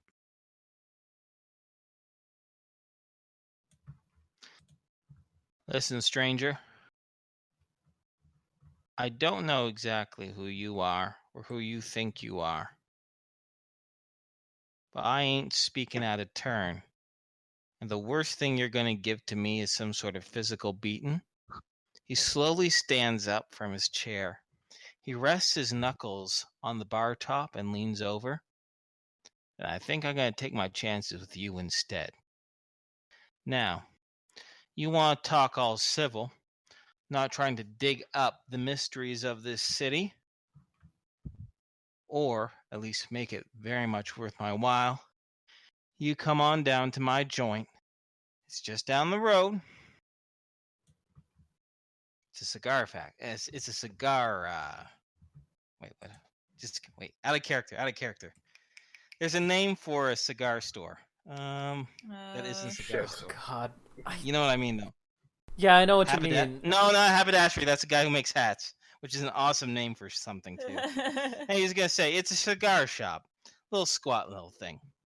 You come on by there, and maybe we'll talk again, all civil like. And with that, he cautiously, carefully backs up and starts walking towards the door.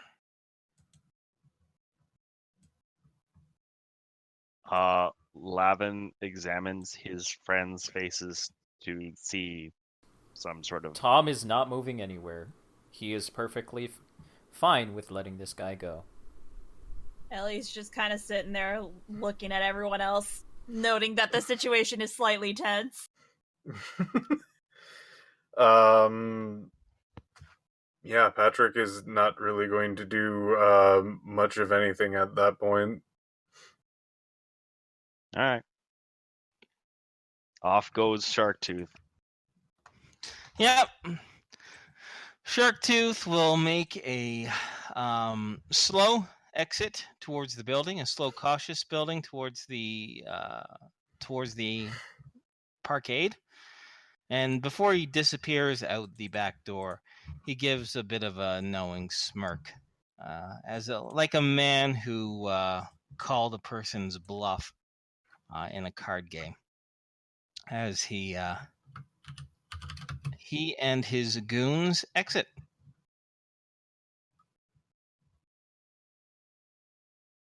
So we're gonna go to this, was it a tobacconist, cigar shop? Well, Is do we tobacconist need the word you were looking for? Yeah, tobacconist is the word I was looking for. do we need to? Didn't we get the information we needed from him? We didn't get the information about Miss What's-Her-Face. Johnson? Yeah. Yeah. We would need to go there in order to get any information about that and make it worth his while. Is Miss Johnson a real priority? I mean, if we can just we don't need to know about Miss Johnson. We just need that purple rabbit, Golden Rabbit. golden rabbit. Well, I have a suspicion that Mrs. Johnson is behind or directly related to this entire situation that we're in. Well, I mean, if she has this much power, then how are we even gonna deal with her if we don't have, like, our buddy Rath? Our good old pal Rath. You know your enemy, right? Yeah, that's Mhm. true. Out of Patrick will actually stand up from leaning against a table for a bit. If we would like to take the Golden Rabbit as our route, I think that would probably be our best option. Following this lady might mean a lot more trouble down the road if we don't know what we're doing. Yeah, maybe. I think sooner or later things are gonna hit ahead with this Miss Johnson character one way or another. But I'm fine with chasing the rabbit, Sure. the gold rabbit. Out of character. Did Patrick say anything about the fact that Ed was vibrating near, if I recall correctly, near Mrs. Johnson? Well, it was around a bunch of other people. Yeah, it was around a lot of people. Okay. She was definitely one of the people. Yep. Okay. She was definitely in the vicinity both times he checked with that vibrating. All right. But so was Lawrence Carter. True. And a few other strangers. Okay.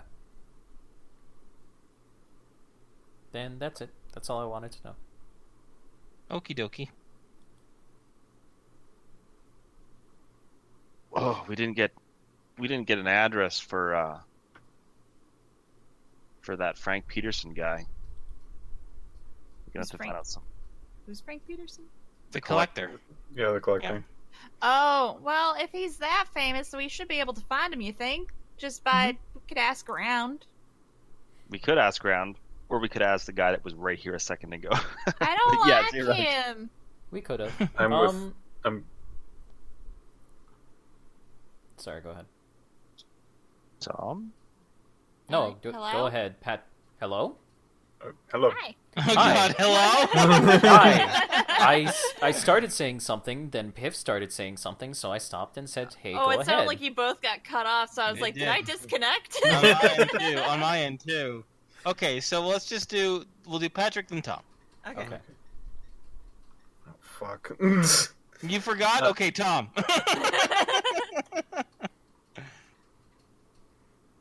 Okay, I know a solution out of character, but I don't know if my character would have noticed this. Well, let's figure it out. Okay. Would we have noticed that there are phones here? Probably at the establishment. Telephones. Well, you don't. Patrick would notice because in the radio room is a telephone. Okay. I don't know specifically, but maybe Patrick could make a roll or something, or maybe he just knows. If there's a phone book, and we can just look this guy up. Patrick would know because last session he rolled a very good anthropology score and a good radio score.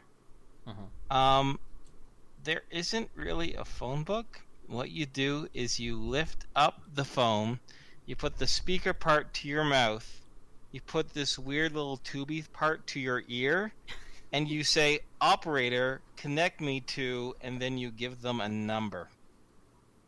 Okay.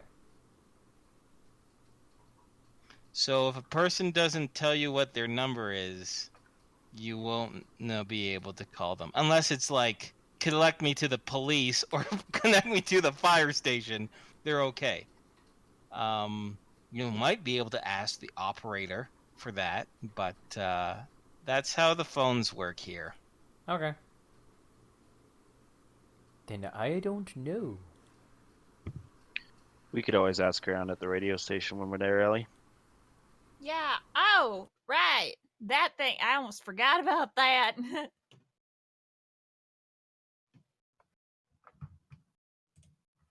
Perfect. And Dot, Brenda dot, dot. says, desperately. So what do you guys want to do? Do you want the next scene to be at the radio station? Do you want to remind me keep specifically, when did he tell us to go to the tobacconist, or just sometime, or what? He says just come on by when you want to be more reasonable and not threaten to beat him up. Oh, I don't want to Yeah. be reasonable. Okay, then we're never going. Never. Congratulations. Forget it. Reasonable. Who does he think I am? Wait, so you're I'm not... fine. I'm fine with waiting till the radio part. Okay. Today I learned that only Lavin a was couple not hours. reasonable. Yeah, see, this is like Firefly when Malcolm's off the ship and you're just stuck with Jane in charge. It's not good. Jesus.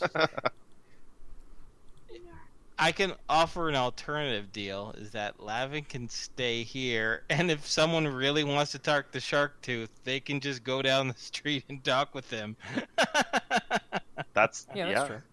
I'm fine with that too. That's an option if you want to talk to him. If you want to follow up on this Frank Patterson fellow, you can and get an address or something like that. You can spend a couple hours, or ask people around the city, or like I said, we can wait till we get to the radio station.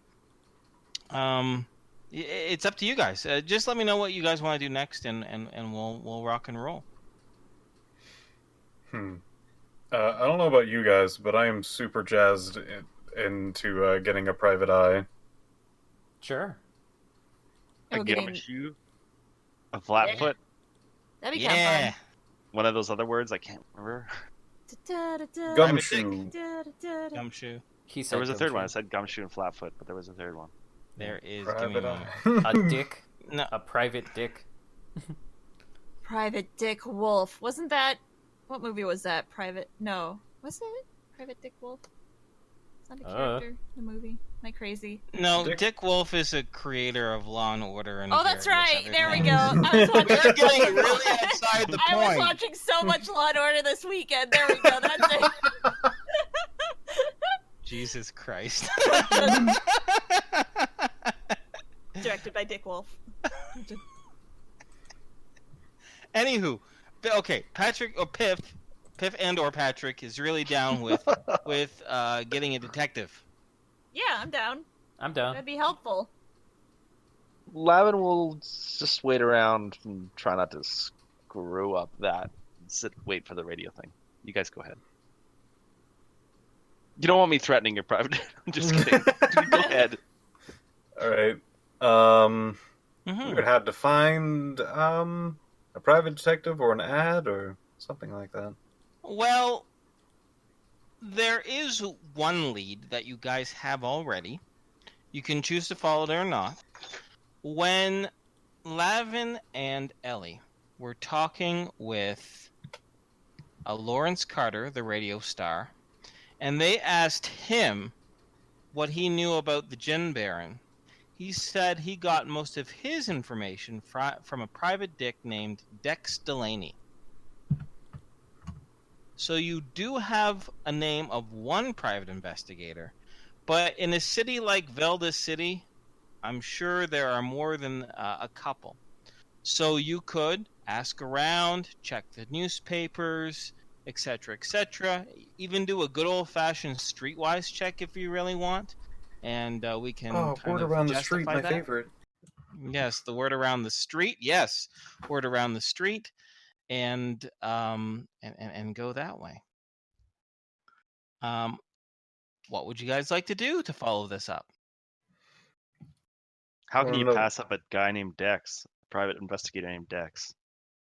Anyway, I'm gonna use Streetwise, see what the word is. It's on the street. Okay. This is not a regular street. You are far from home. I would like you to do streetwise, but I'd like you to make it harder by 20. It's actually a little bit easier for you. The penalty would have been greater, but you don't know everything about the lingo in the time period, but you do know enough that you can kind of fake a few things. So, yeah, just make it harder by 20. You succeed by 4? Yep. Okay. How much time do you want to just spend a couple hours hitting the town, seeing what the word is? Yeah. Patrick will try his best to mimic what he's seen in, like, either a movie or book he might have got his hands on, and try to be part of, like, what he thought was cool, like having a jacket slung over his shoulder and flipping a coin or something like that. Okay. He'll try. Says Inferno and resigned. Okay. All right. So it's early in the afternoon, so unfortunately you can't find a smoky bar or a dark street corner in which to look cool and flick your coin around. However, I know. However, there are more mundane areas like newspaper stands, outside vegetable carts, and people waiting at bus stations, taxi cabs, coming and going from such businesses as grocery stores, whatnot. And you pick up 3 names and a little bit of information about each. Whether you've directly asked these people questions or perhaps let it on or just overheard conversations in regards to that. Mhm. There's 3 names that come out pretty often. You do hear a few others, but you don't get any really information from it. They're just names in passing. So if it's okay by you, I'll just skip past those guys and actually give you the meat of things. Sure. Okay. The first is a fellow named William Wood. He's an ex-police officer. He is about 50 or so years old. He's known to be a pretty good investigator, but he specializes in catching men who are disloyal to their wives. Let's just say he's a good adulterer snatcher, for lack of a better word. He is rumored to have a bit of a problem with drink, and he is not in the best physical shape, but he is known to be kind of relentless in a good way. He's like a dog with a bone. Once he's onto something, he doesn't really stop until it meets its very end. The second is the name that you recognize, a fellow named Dex Delaney. He's known to be quite pricey, but he's also known to be very good. He's pretty young, only in his mid-30s or so. And apparently, he doesn't have any sort of police or military background, which is rare. In fact, people say that he kind of always wanted to be a private investigator, and he's known for taking long ventures outside the city. And the rumor is that the last place he went to, a place called Balzac, no, sorry, Balzak, Okay. just so people don't get cute with any names here.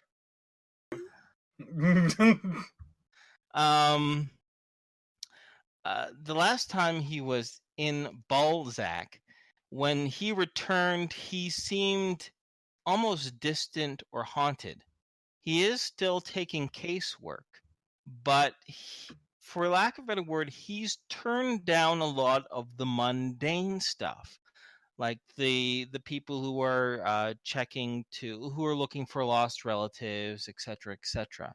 And apparently, all of a sudden, he's gotten very choosy with the cases that he picks. The last individual is a fellow named Donald Perry. And Donald Perry is the most seasoned private investigator in Velda City, which makes sense because the man is 70 years old. He has probably seen and done everything, and he doesn't have a specialty. He's not in the best physical case. He's not in the best physical shape, but he also has the best connections, and he's very well liked both by City Hall and by the police, which makes his investigations all the more simpler. The only other thing that you've heard about Donald Perry is that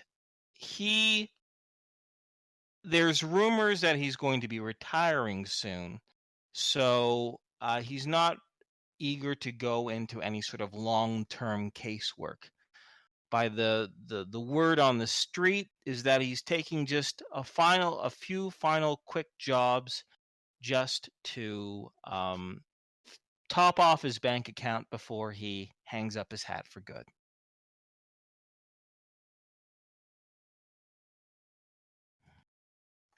That's Okay. cool. So, this is out of character stuff. Sure. I would probably like to do Dex Delaney as the choices, since I think he is the best fit for any scenario. He seems to be. This is at least probably an interesting case.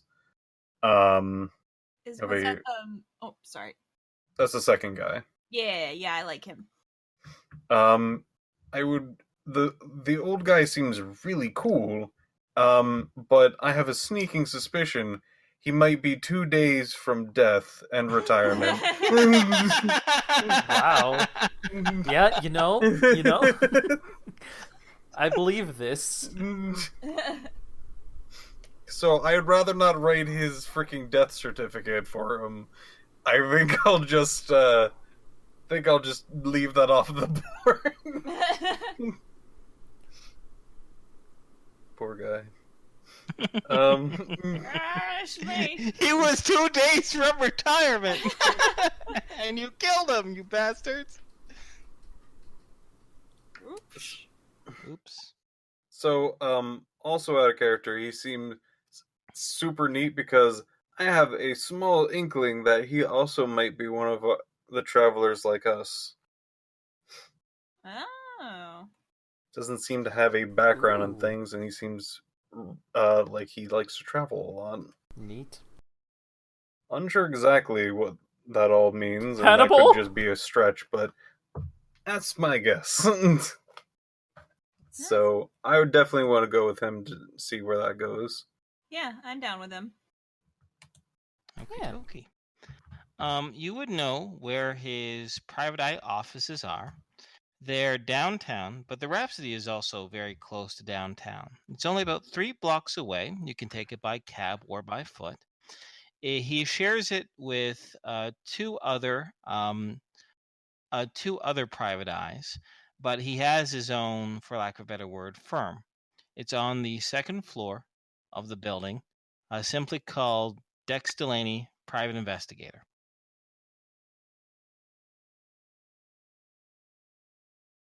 Well, I think we have a thing later today. I'm not quite sure if we can fit it in.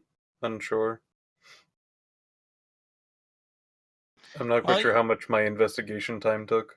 It took a couple hours, so it's around 2 o'clock. So what you could do is you could stop by Dex Delaney's private eye on the way to the radio station. The time might be a little bit tight depending on how much you need to talk to Dex. Or you can go to the radio station and then go see Dex Delaney afterwards.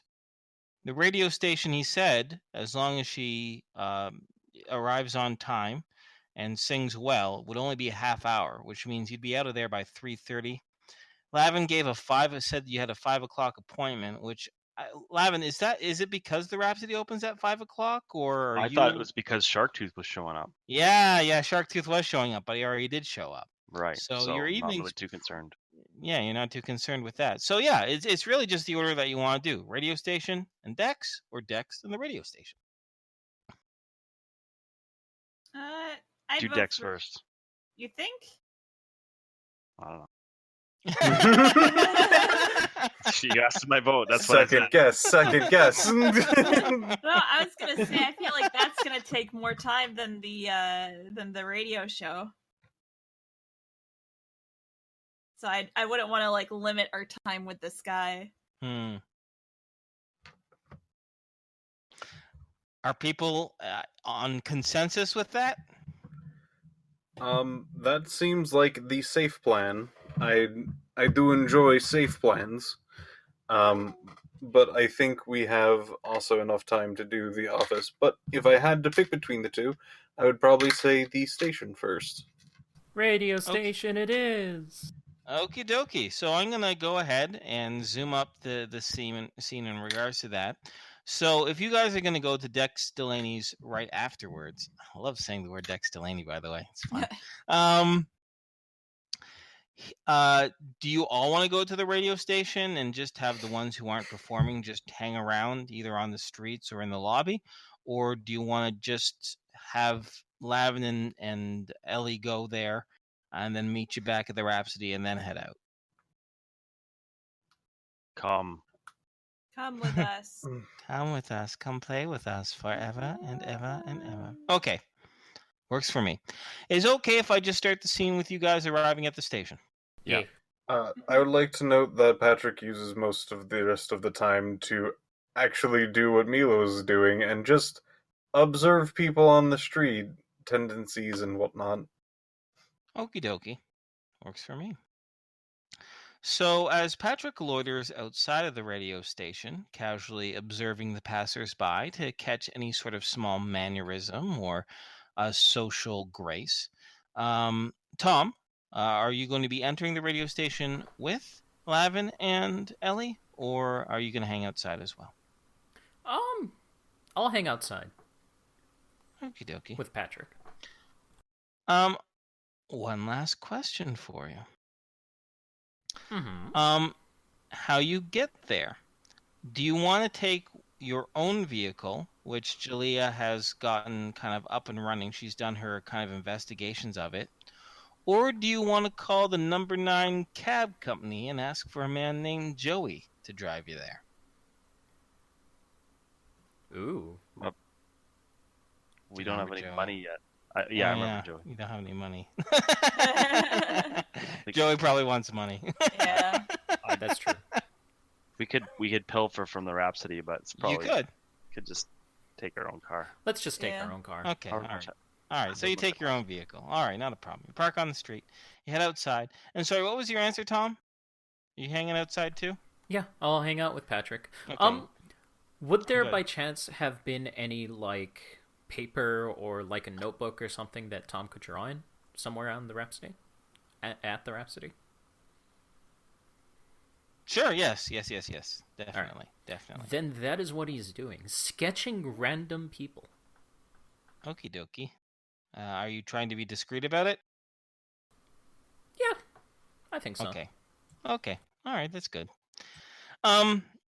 So Lavin and so the radio station is sure enough a 4-story square brick building with this giant antenna on the top, as well as some transformers and other electrical equipment.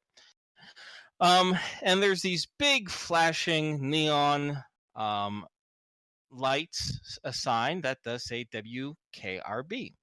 Wait, let me make sure I get my initials right. Yes, WKRB. Oh, Inferno, your memory is the best. Wow. And as I know, and as you enter, you enter a carpeted lobby, dark gray carpeting, simple wooden slatted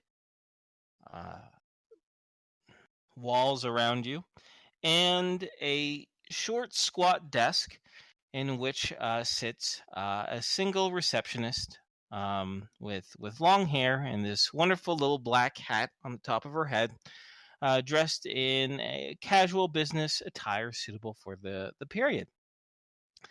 The woman gives a smile and greeting to you, and she goes, "Hello, welcome to WKRB. How may I assist you?" We've got our lovely Vixen here singing for you Hello. today. Hi. She looks confused for a moment, and then a moment of realization hits her head, and she says, "Oh, Mr. Foster mentioned that you'd be coming on by." She looks at a clock on her desk, and she says, "Oh, and a few minutes early too. Excellent. I'll go fetch him, and he'll get things all set up for you." Perfect. Thank you. No problem. As she exits to find Mr. Foster, sure enough, outside there's 2 sets of doors flanking either side of the receptionist area.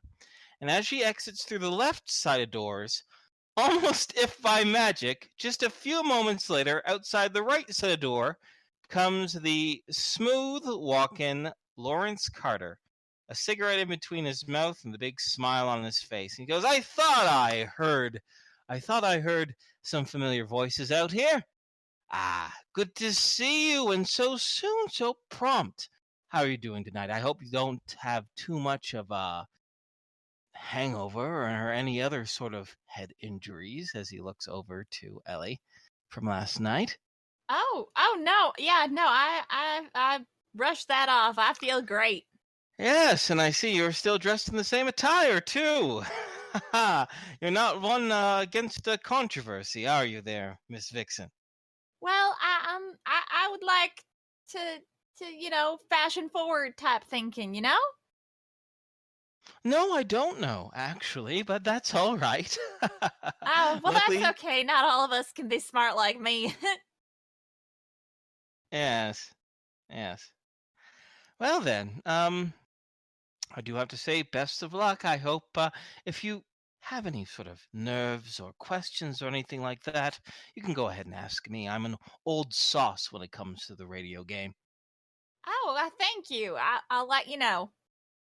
Excellent. Well then, I'll let Mr. Foster take care of the rest. I'll just float around here in background. My program doesn't start for another 2 hours, but I do like to arrive here early,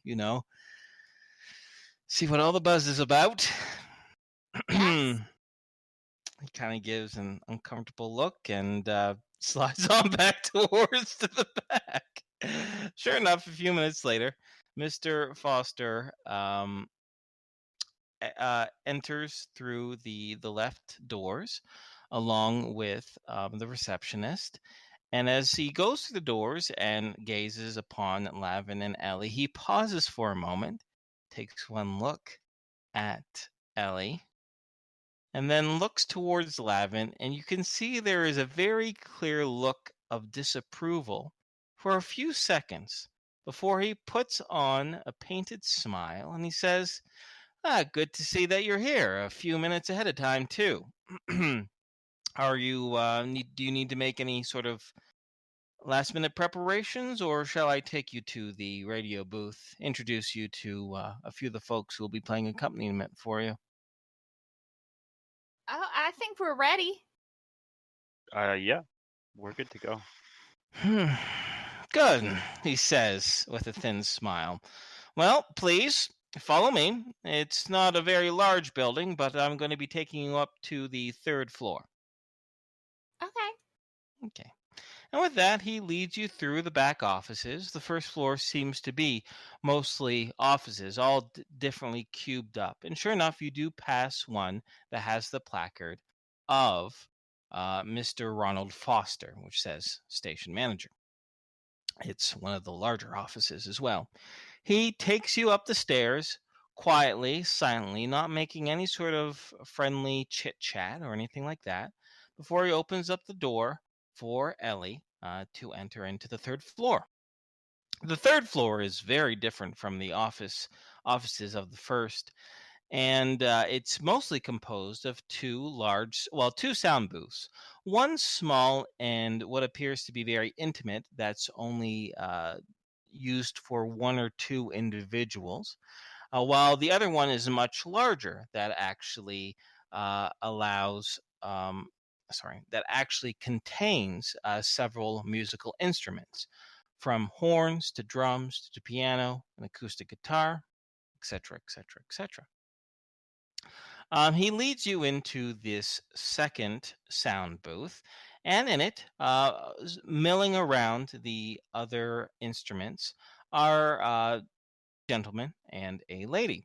They're all dressed in period appropriate attire, and the lady is dressed in what appears to be a simple, plain dress.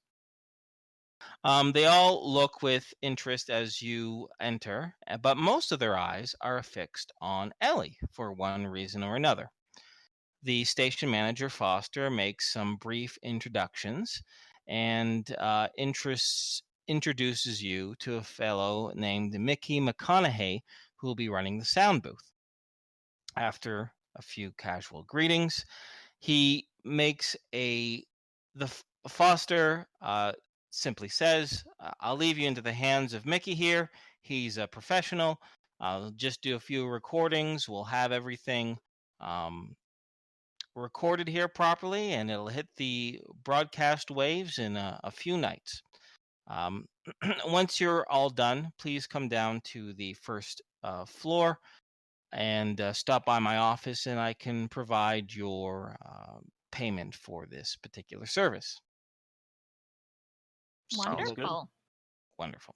Well, good day, he says, as he pinwheels around and exits the sound booth. Mickey is a jolly-faced fellow. He's definitely on the huskier side of things. He looks to be in his early 40s or so, but he is boisterous and energetic. And his first question is, of course, good to have you here in our studio. It's not the same as your nightclub, but I'm sure you'll get used to. First things first is what instruments do you want to accompany you in with your little song?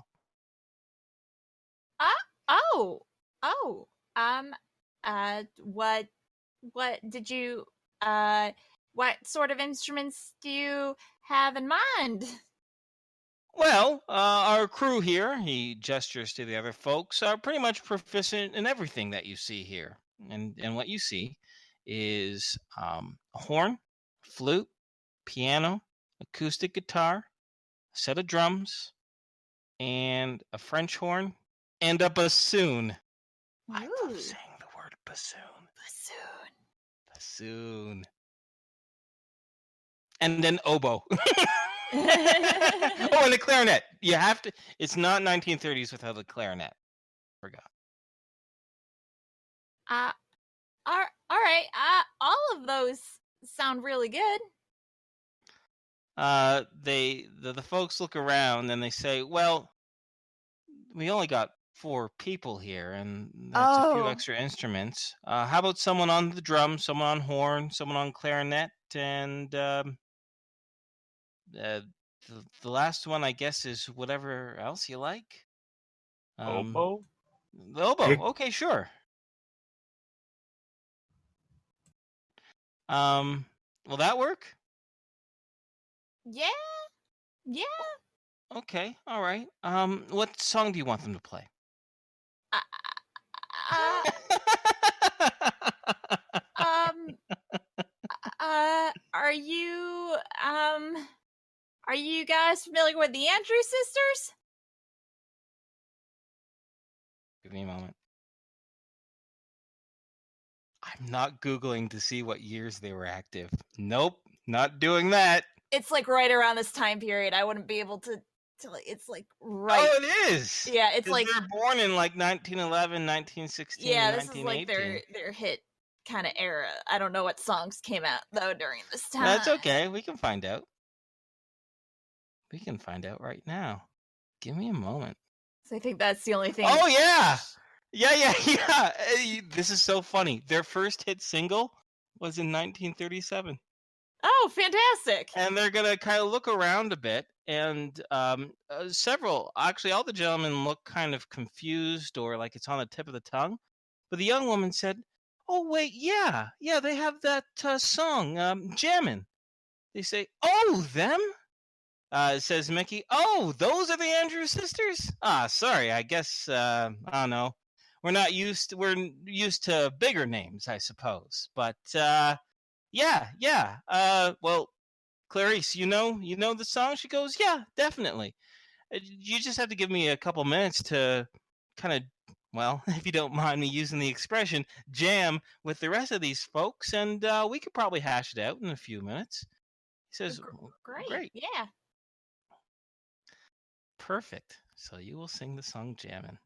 Wait a second. No, I won't play in the background. That'd be too weird. Oh my goodness. God, the Andrews sisters wrote a lot. Mm-hmm. Good stuff. It's a good thing Mila constantly listens to music. I was gonna say it's canonical that Yeah, Mila it is, has because she got something, yeah. got the music for the Andrew sisters. Perfect. So, you know what? How about we just finish off this little scene with you rolling a performance check? I kind of just let you know how it goes. And unless there's something you really want to bring up, we can just get you paid and get you out of here. Yeah, get me paid and get me out of here. Okay. Yeah. 45 out of 85. Oh, okay. So success by 40. Yeah. All right. Well, thankfully, unlike the previous night, you know the song, they know the song, and there's no dancing that's necessary. So you do one rendition of it, and then Mickey asks for a backup or one more take just for insurance. So you sing the song one more time. The second one sounds a little bit better than the first. So Mickey says that one should be more than fine. He thanks you very much. A little salute from the other accompanists. And with that, I'm assuming you guys would head on down to the first floor, talk with Foster, and get your money. Yeah. Okay. Definitely get the money. Yeah, I'll describe. I'll just do a quick description. You're in and out in about 20 minutes, and Foster does make a little comment about that. Although you might not look professional, you're certainly starting to act like it. As he, sure enough, hands you cash, a crisp $10 bill to Miss Ellie, and a crisp $5 bill to Mr. Lavin. He says that he'll be in contact with you after the initial broadcast of the song. Know how things are going. Swell. Thank you. Well, all right, excellent. And with that, you guys have hit the street. It's only about 3:20, 3:25. Wow, that was fast, Ellie. Yeah, I really like the Andrew sisters. Never heard of them, but that's good. I'll let you listen to it once we get back to. Oh, wait. I guess you could sing him whatever songs he wants to hear, though. We'll get I'll sing back. them for you later. Yeah, it'll happen. Don't Okay. you worry none. Okay, why are you being weird? Well, your singing just moved me, so no, I'm just kidding. Let's go. Okay. All right, you rendezvous with Patrick and Tom outside. Tom, why don't you go ahead and roll me another art little drawing check? Okay, give me a second. Okay. No penalties. All right. 75. Oh wait. Hmm? Should I undo No, that? no. That's good. That's good. Give me just 2 seconds. Mm-hmm. Because I told you about something earlier, and it's gonna kick in right now. I just have to put everything together. Cool.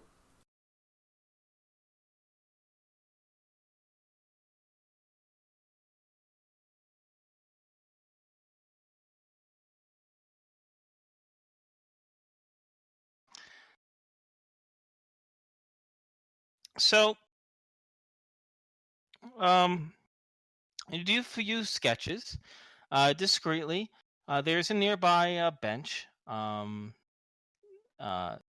the radio station, so you sit yourself down. You do a little bit of sketching, and we'll say we sketch a fellow walking his dog, sketch another fellow buying some produce. You sketch a woman chasing what appears to be a handkerchief blowing down the street, and you sketch the last person that you sketch. Oh wait, can you hear me? Yep. Okay, good. Sorry, I see someone typing in Roll20 and I get paranoid. That's we can't hear you, and I'm like, anyways. And the last person that you sketch is a woman. I guess you could say loitering or having a quick cigarette by a large billboard plastered to the side of one of the buildings. And the billboard is what the billboard has. It's pretty mundane.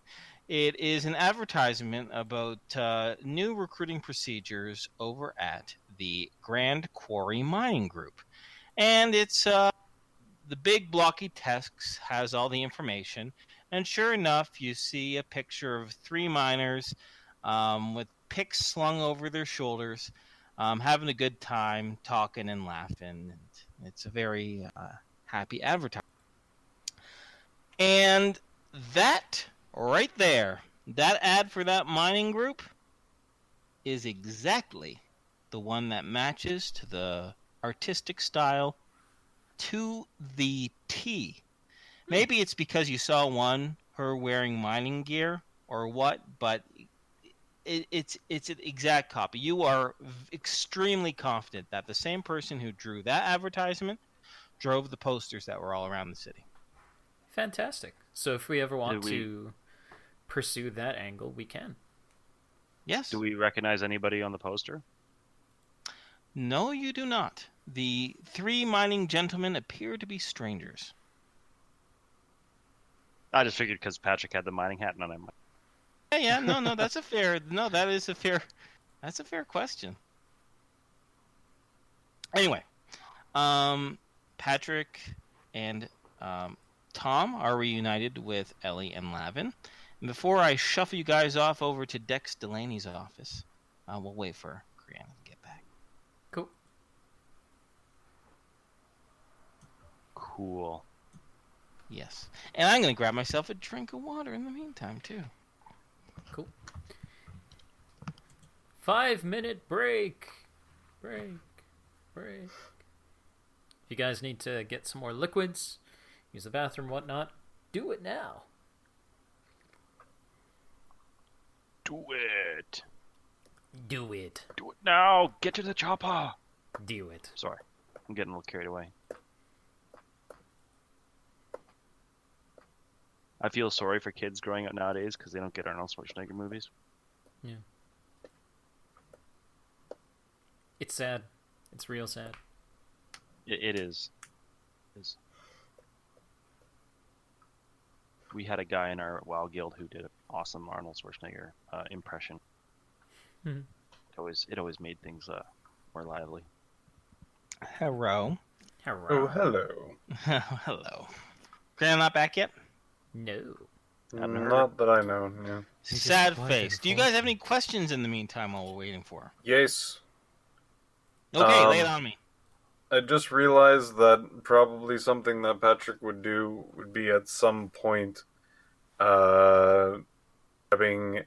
Do we have a map, right? Yeah, remember Joey the cab driver gave you one.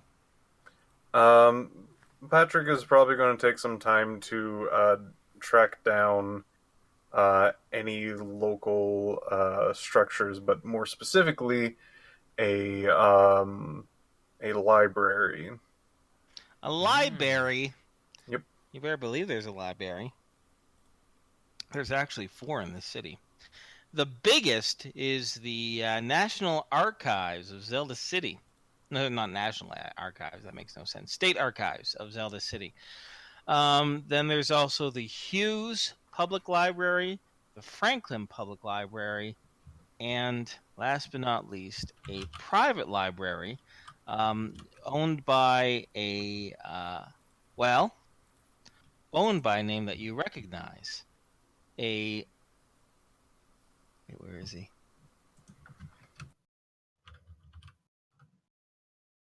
What? Yeah, Frank Patterson.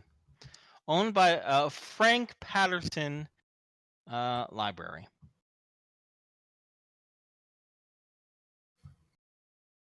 That's real Frank cool. Frank Patterson is the shut-in.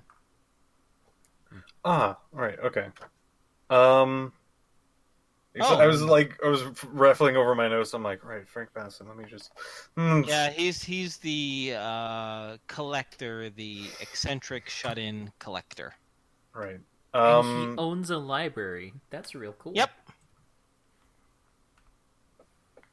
Man's gotta make money to be a weird recluse, right? Seems like a kind of a thing a shut-in would do. Yeah, and by private library it means it's open to the public, but you have to pay to enter. Not a lot. Well, you don't know how much yet because you're not there. But Right. yes. As much as he would like to go there, he doesn't have funds to throw around at the moment. What are you talking about? You got $15. That's like a month's pay. It's like 2 months' pay in 1937. Oh yeah, no, like You don't I know know that though. You don't know that. You don't know that at all.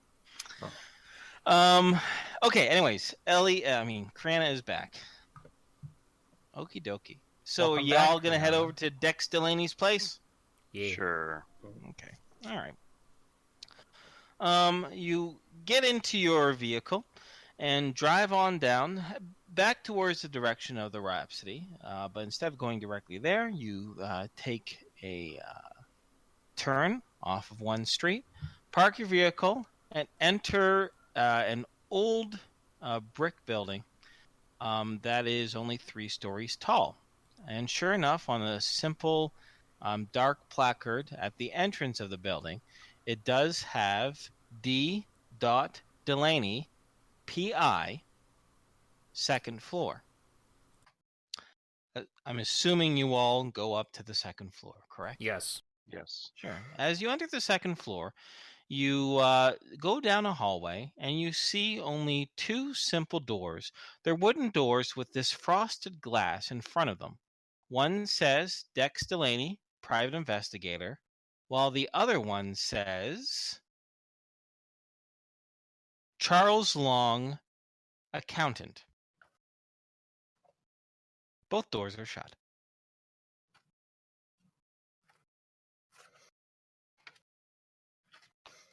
I assume that we approached the Dex Delaney one. Okie dokie. Now, would you like to open the door, knock on the door, kick down the door? Knock. Yeah, I think knocking might be appropriate. Okay. Damn, I wanted to kick down the door. So no, I'm just kidding. Just knock down the door. Dex, you gotta help me. They found the coke. The doc's alive! Oh my god. It's your kids! They grew up to be assholes. Worse, Marty. They're assholes. All right, anyways. You gotta follow me to 1945. Okay, shut up. All right. Karate chop that whole reference. I love it. All right, let me just get us back into character. Wait. Okay.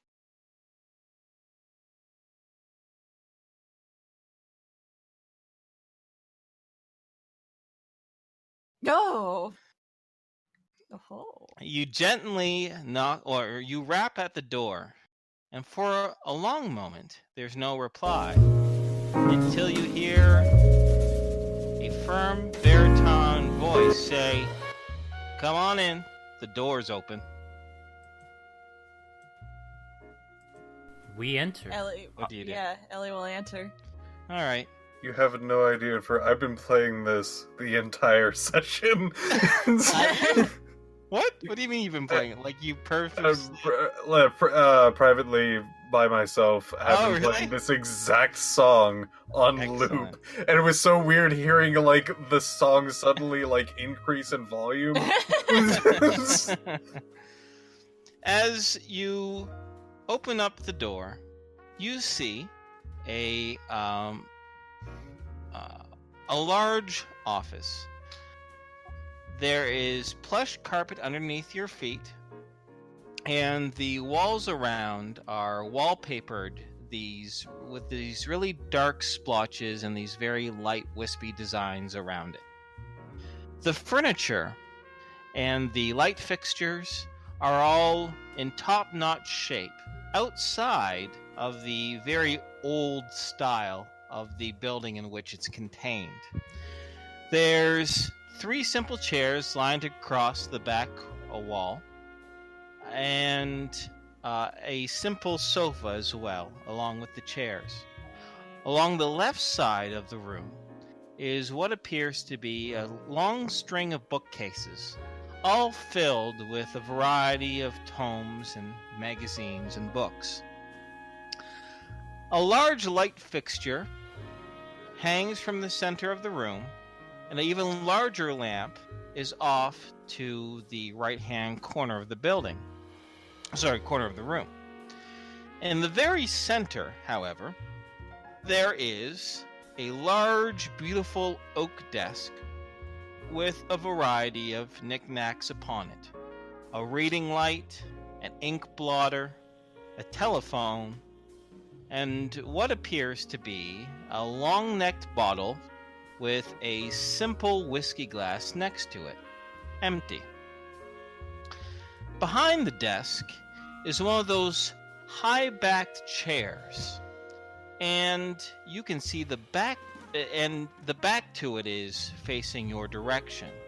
It is slightly askew, however, and you can see a shadowed individual sitting in it casually. A bit of smoke rising from a cigarette in his right hand, resting against the armrest of the chair.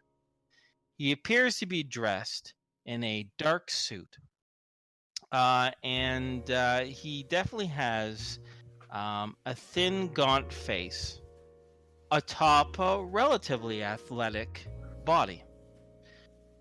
The shades of the 2 windows behind the desk are completely drawn, and the daylight only from time to time ekes through. It's a very shadowy, dark office. And as you step in, he doesn't yet turn towards you, and he says, "How can I help you folks?" We're looking for a golden bunny. If that's some sort of code word, he says, as he turns around in his seat to look at the group head on.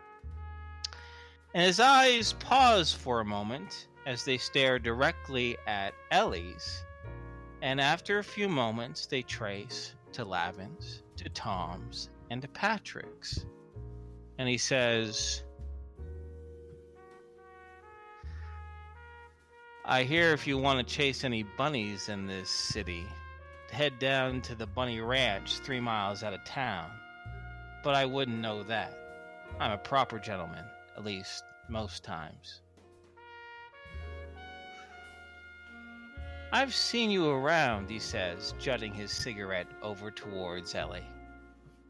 Your face is plastered around all those cupcake posters around the city. Yep, that's What- me. Well, what's a fancy dame doing walking into my office in the middle of the afternoon? Well, w- well, I guess we still need help finding that golden rabbit. Ellie looks to her friends. They're gonna step in at all. Yeah, didn't we say that already? You did, but most people aren't as upfront. You understand, most people give an introduction and then ask me to help them. Okay, I'm sorry. My name's Ellie, and this is Lavin, and this is Patrick, and this is Tom. Hello. Hello, gentlemen, lady. Evening, So, afternoon. Sorry. It's It's very all dark right. in here. yeah, I like to keep it dark.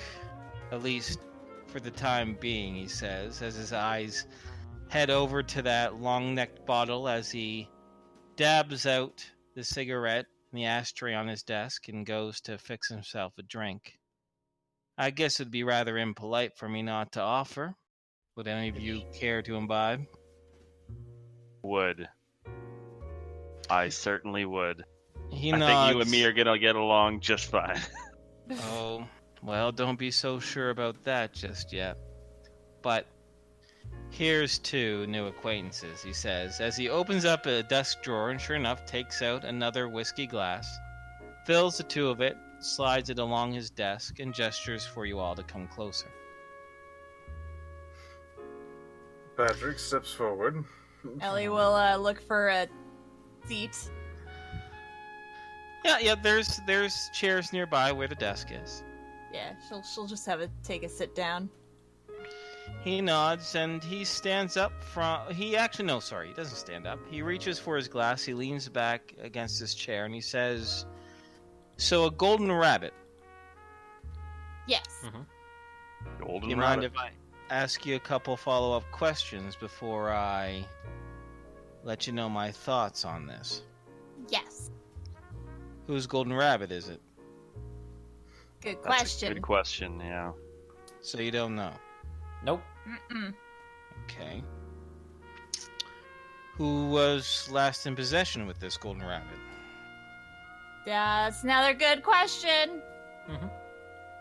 Very good question. Okay. He kind of gives a bit of a smirk as he takes a drink.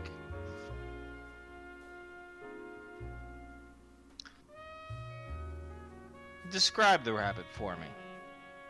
It's golden. Looks like a rabbit. He also has gems on it. There we go. What kind of gems? Were we told what kind of gems? No. Good question. Kind of gray in tones.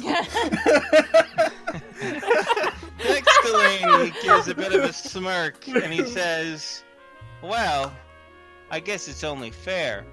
If you knew the answer to all these questions, I guess I wouldn't have a potential job. But," he says,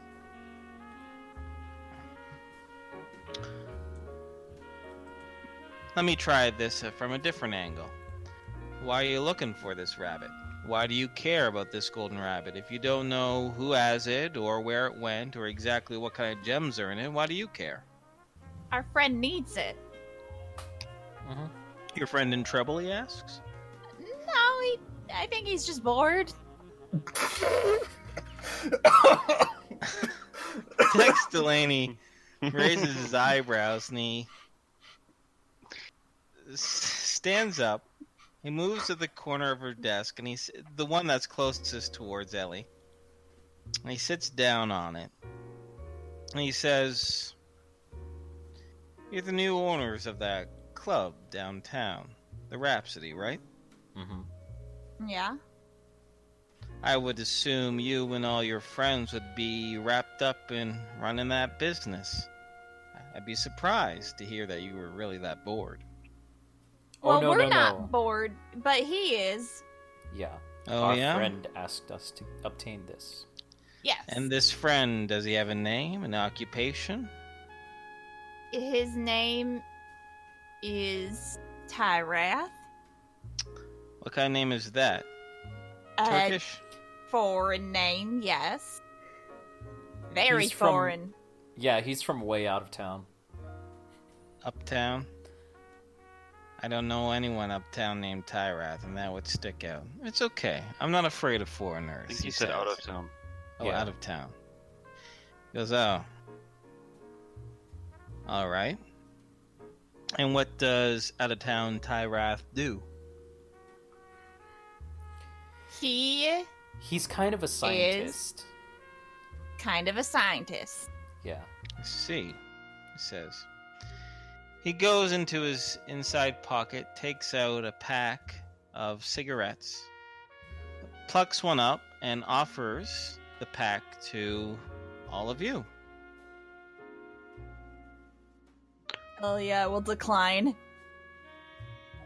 Tom will decline. Okay. Lavin will try one. Okay. And Patrick? Patrick will also politely decline. Okay.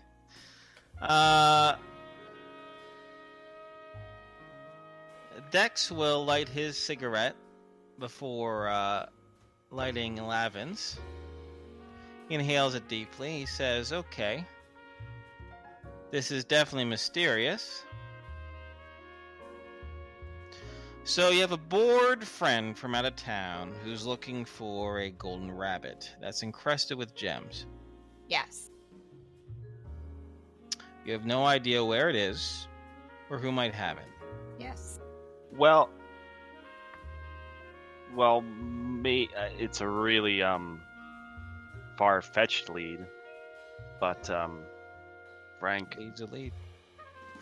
you know what? I'd read it from my notes, but seriously, my monitors just went black, and I have no idea what's going on. I think I need to start my computer. Frank Peterson. Frank Peterson, that's the guy. I'll be right back. Yeah, no problem. Frank Patterson? Oh, you think that Kook might have it? It's a small possibility, probably something you would look into yourself. He seems to be a collector of sorts. I see, he says. He sits up from the desk and wanders around the window and opens up the blinds very slightly.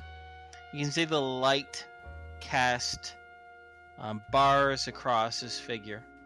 And you can finally see his face lit up properly the first time. It's a narrow face, a young face and relatively handsome. However, it's also a face that doesn't look like it's slept in a week or two.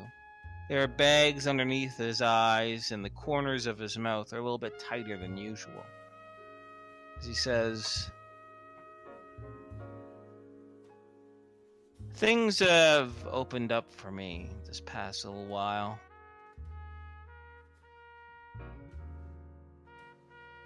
If your friend is from out of town, does that mean I have to go out of town as well? Or can I stick here in the safe bosom of Veldis City?" No, you can stay. I think what we need. Well, I guess I don't really know. I would assume what we need is here. Yeah. We're from out think- of town too, to be perfectly honest. Yeah, originally we were from out of town. We can contact our friend once we get this rabbit, but we need this rabbit, and I'm pretty sure it's here in Veldis City.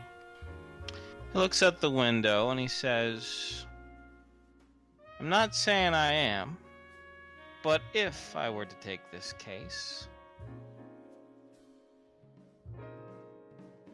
do you plan on selling this rabbit to your friend?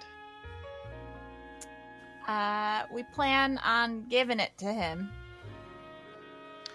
And does he plan on giving you anything in return? Maybe yeah. money? Reward? Reward, yeah.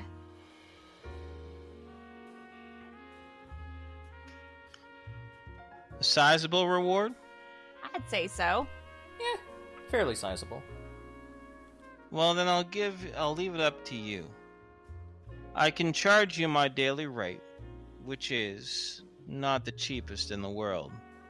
It's $5 per day. Or, since this is a golden rabbit encrusted with gems and rightly valuable, how about you cut me in on a percentage of that little reward? Oh, well, I don't think you would want our reward. Patrick holds up a hand a second. Oh.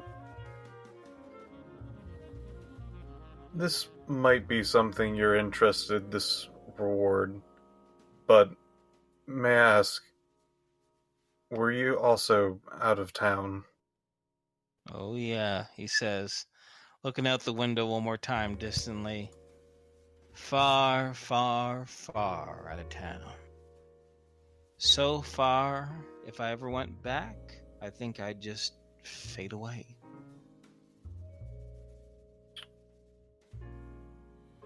You talking countries or maybe a bit farther?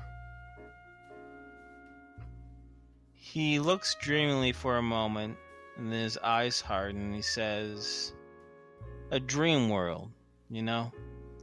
Sometimes I think my life before was just one big dream, and then I woke up and I was here. I think we can... Did you have spaceships in your dream? Sorry, say that again? Did you have spaceships in your dream? He goes, I know what this must sound like. Yeah, men from the moon or men from Mars coming to abduct me? Nah, I ain't no crackpot. I don't belong in Bellevue or any other funny farm. It's just a feeling I got sometimes. Then we can cut you in on the second deal. He pauses for a moment. You know, a few years back, I would be crazy to accept a harebrained idea such as this. No clues, no leads, and a mysterious reward. But let's just say recently I've had a change of heart. Seen things that I don't think a man should ever see. So I'm feeling like I should take some risks. He pauses, and he goes back to his chair, and he sits down. He turns towards your group, and he says, you're from out of town too, then I gotta tell you one thing. Veldis City is a dangerous place. Sure, it's got the glitz and glamour, the stars, and everything in its nice little place, and its neat little rows. But you start to scratch the surface, and you come across things that you don't want to see. And I ain't talking about the crooks and the thugs and the mobsters and the moles. I'm talking about something deeper, something more dangerous, something that snatches people up. Now, I don't know where this golden rabbit's gonna lead us. It could just be in the firm hands of Patterson, which means it'll be a simple job of just convincing him to relinquish it.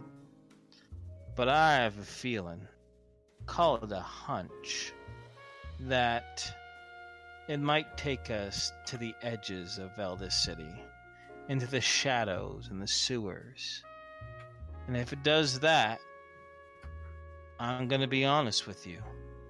I have no intention of disappearing. So, I'll accept this case on one condition. Yes. The condition is if I have to go out of town, if I have to go underneath into the sewers, if I have to go into the woods, or if by all the almighty, if I have to go back to Balzac, you're coming with me. Okie dokie. Yeah, Patrick nods. Okay. You're taking this cool as cucumbers after the warning I gave you. No hesitation, no worries. Now, May we're not kind of seem already it. in a mess. Oh yeah? What kind of mess there, Dollface? Well, man-face, I can't really go into too much detail. Sorry. You can't or you won't. Yes. Let's see. He says.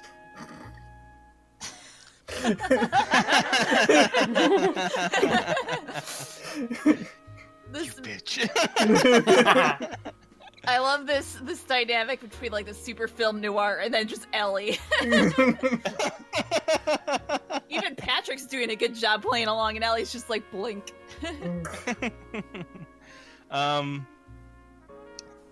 Give me a moment. Just get back in the scene.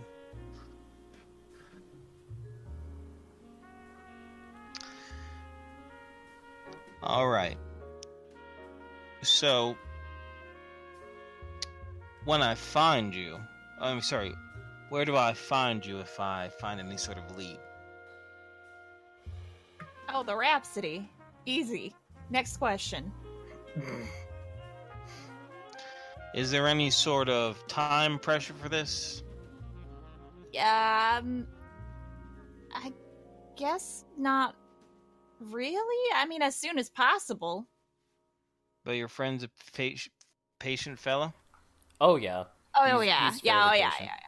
He's good. Well, I guess that's one plus. That's one plus. All right, he says. Part of me is screaming to say no, to open up that door, wish you a good day, and hope I never see you again. But the dangerous part of me wants to see where this goes. You have yourself a deal. Cut me in on 15% of the reward of this. Okay. Sound fair? Seems fine to me. Sure. Patrick does nod. Good, he says, as he finishes off his drink.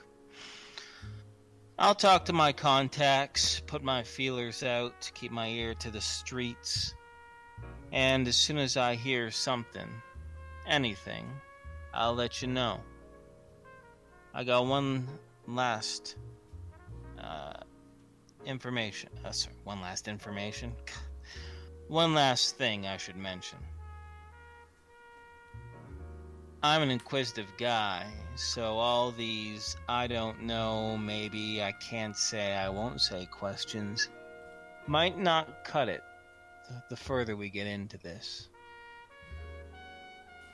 Well, we'll see where we end up, I guess. Yeah, we'll see where we all end up. Hopefully it won't be 6 feet under, or even worse.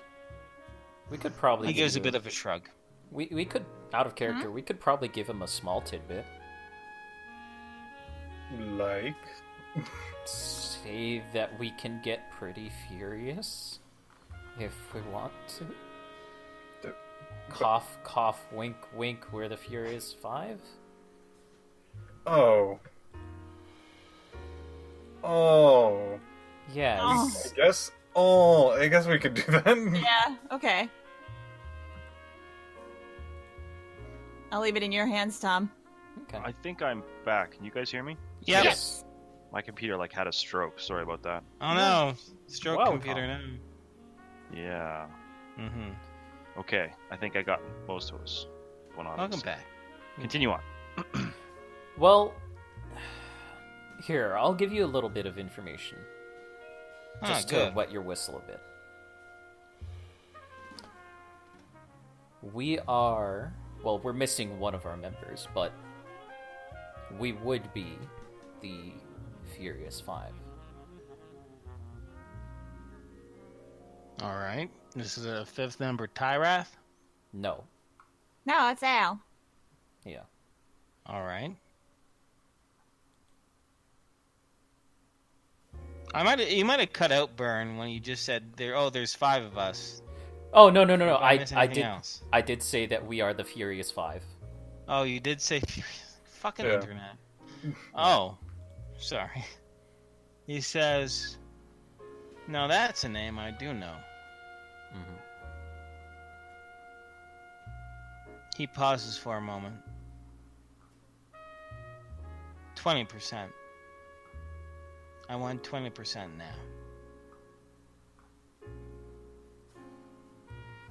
Because if people like you can't find out where this thing is, it means it's hidden really well, or some scary people got it. After what I hear happened to the Gin Baron, that guy's as scary a customer as you can get. Fair enough. Sure. I just Ironically, jacked up the any price. percentage doesn't matter. I know, I'm Yeah. like, yeah, okay. That's all right. Sure. Okay. Well, he says as he stands up, offering a hand to Ellie, helping her up as well from her seat. Ellie will take it. Hopefully I'll have something for you soon. If you have any other tidbits of information you want to let me know, you know where my office is. If I'm not here, just leave a note underneath the door. I don't keep a secretary. He looks off into the distance. Our only trouble. Patrick gets up and dusts himself off a bit. It's gonna be hard to give you information if you keep increasing the price when we tell you things. Yep. I gotta turn down this music. What did you say? It's gonna be hard to give you information if you keep increasing the price when we do. He says, no, I have a policy. Once we make an agreement and you walk out that door, I don't add anything else. Unless I'm about to get a bunch of daylight punched through me. But that's it. But if you want something nice and final for a contract, I'll offer you a firm handshake and my word. That's all you're gonna need when you have Dex Delaney on the case.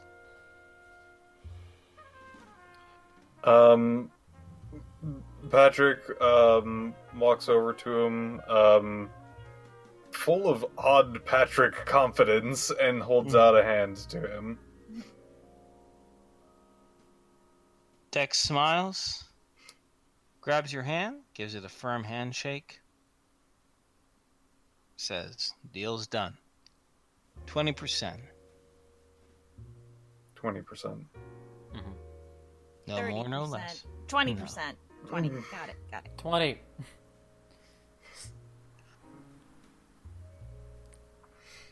I'll shake his hand as well. Okay, but okay. Okay. Shake his hand. He leads you over to the door. And he'll say, hopefully I'll be seeing you soon. Don't Sounds go disappearing good. on me now. Try not to. Good. And with that, you're out of his office. What would you guys like to do next?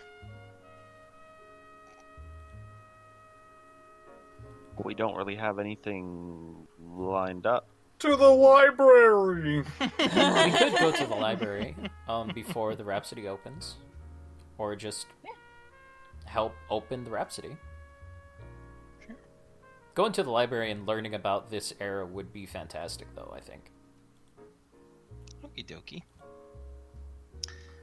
Tell you what, we'll wrap up the end of this session with you guys asking me library questions or stuff about, or we can do some just general roles or something like that.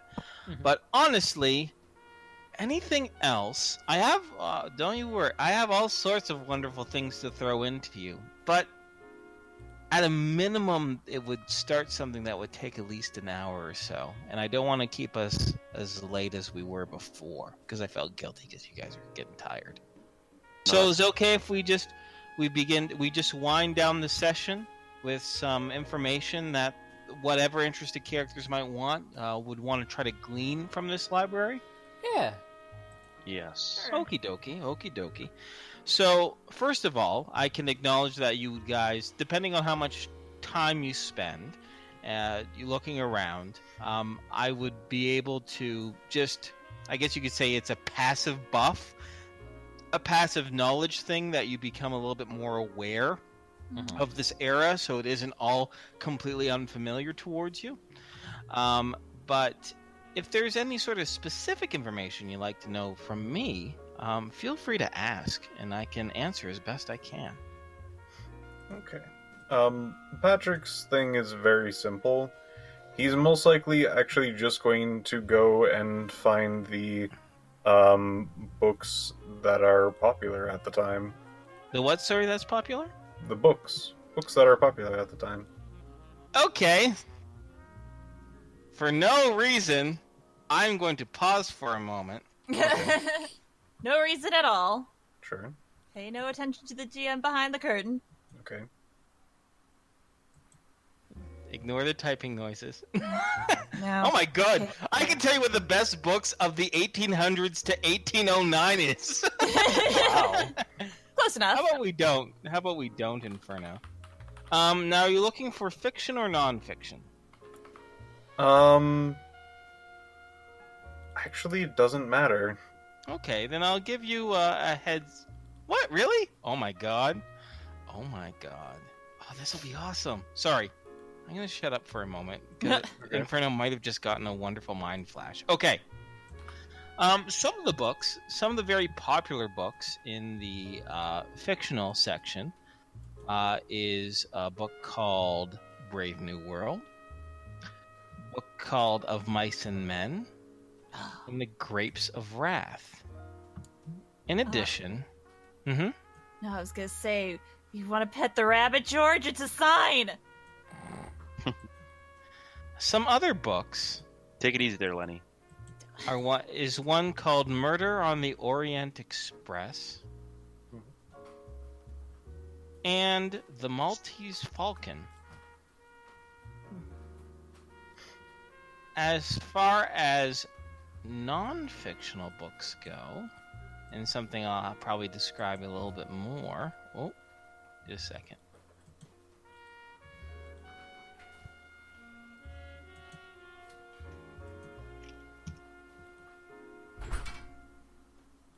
Really? Okay. Absolutely.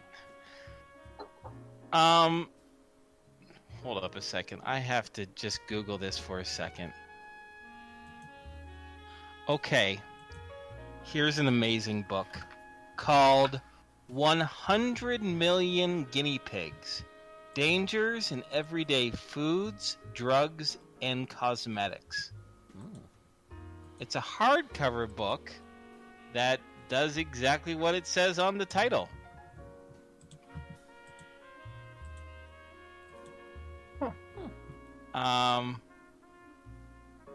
It pretty much warns you, like,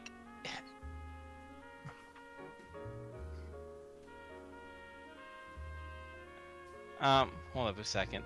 I'm totally not reading the synopsis on this. 100,000 guinea pigs, dangers in everyday foods, drugs, and cosmetics.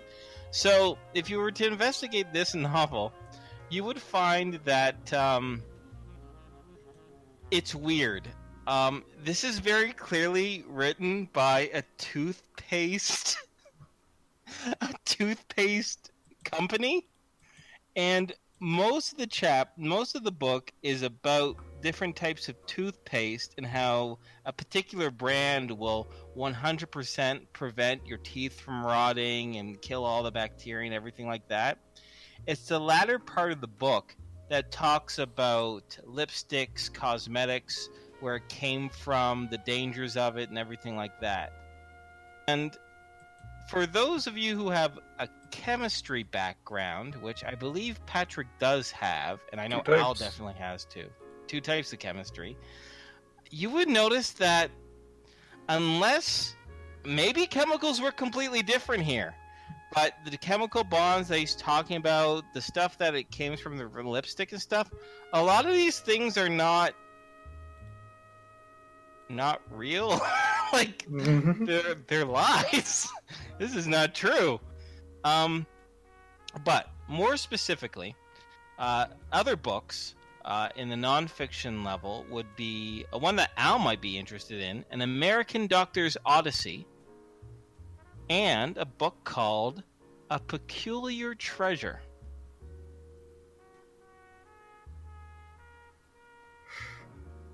Patrick can't say no to that book. Yeah. So,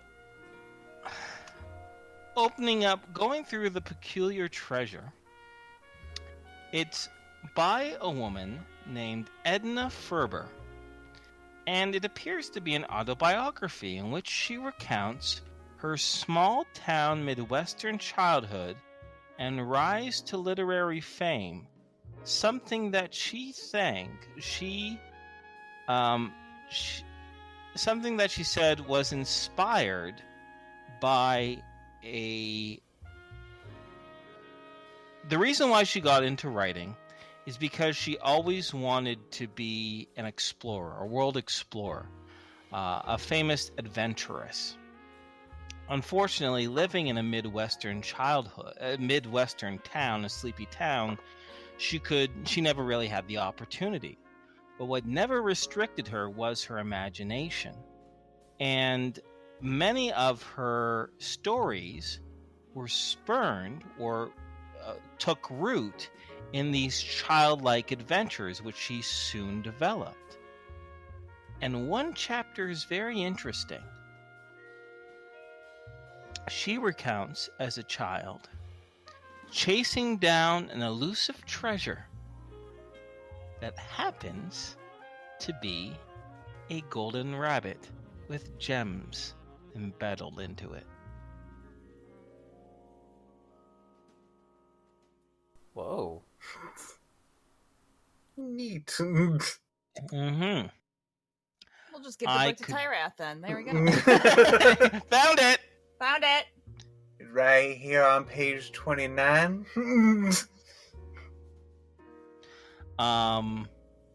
If you give me a moment. I mean, here's the deal.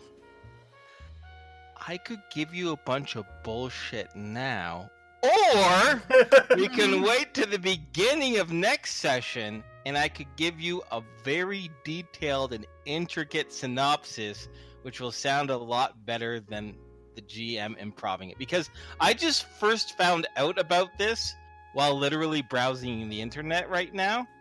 So I would like some time to develop it, if that's okay. No problem. That's cool. Yeah. What do GMs do before Google? I know, eh? Ooh! Neat, there's another book called Education of a Princess. Oh, sweet! It's like, what do you call it? It's an etiquette book. Oh my god, that'd be perfect for me. Oh, there we go, yeah. Neat! Oh, and then there's a bunch of autobiographies of, like, Lincoln and Madame Curie and Marie Antoinette. Oh, thank God. This was written in 1939. So to say, you also see a book called Mein Kampf. Oh! Where? My what now? I gotta see what this means. My comfy couch. Thank God it happens in 2 years from now. Thanks, Ooh, 2 cool. years from now.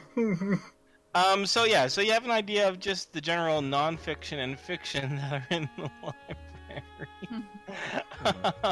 Any other information that you'd want to know?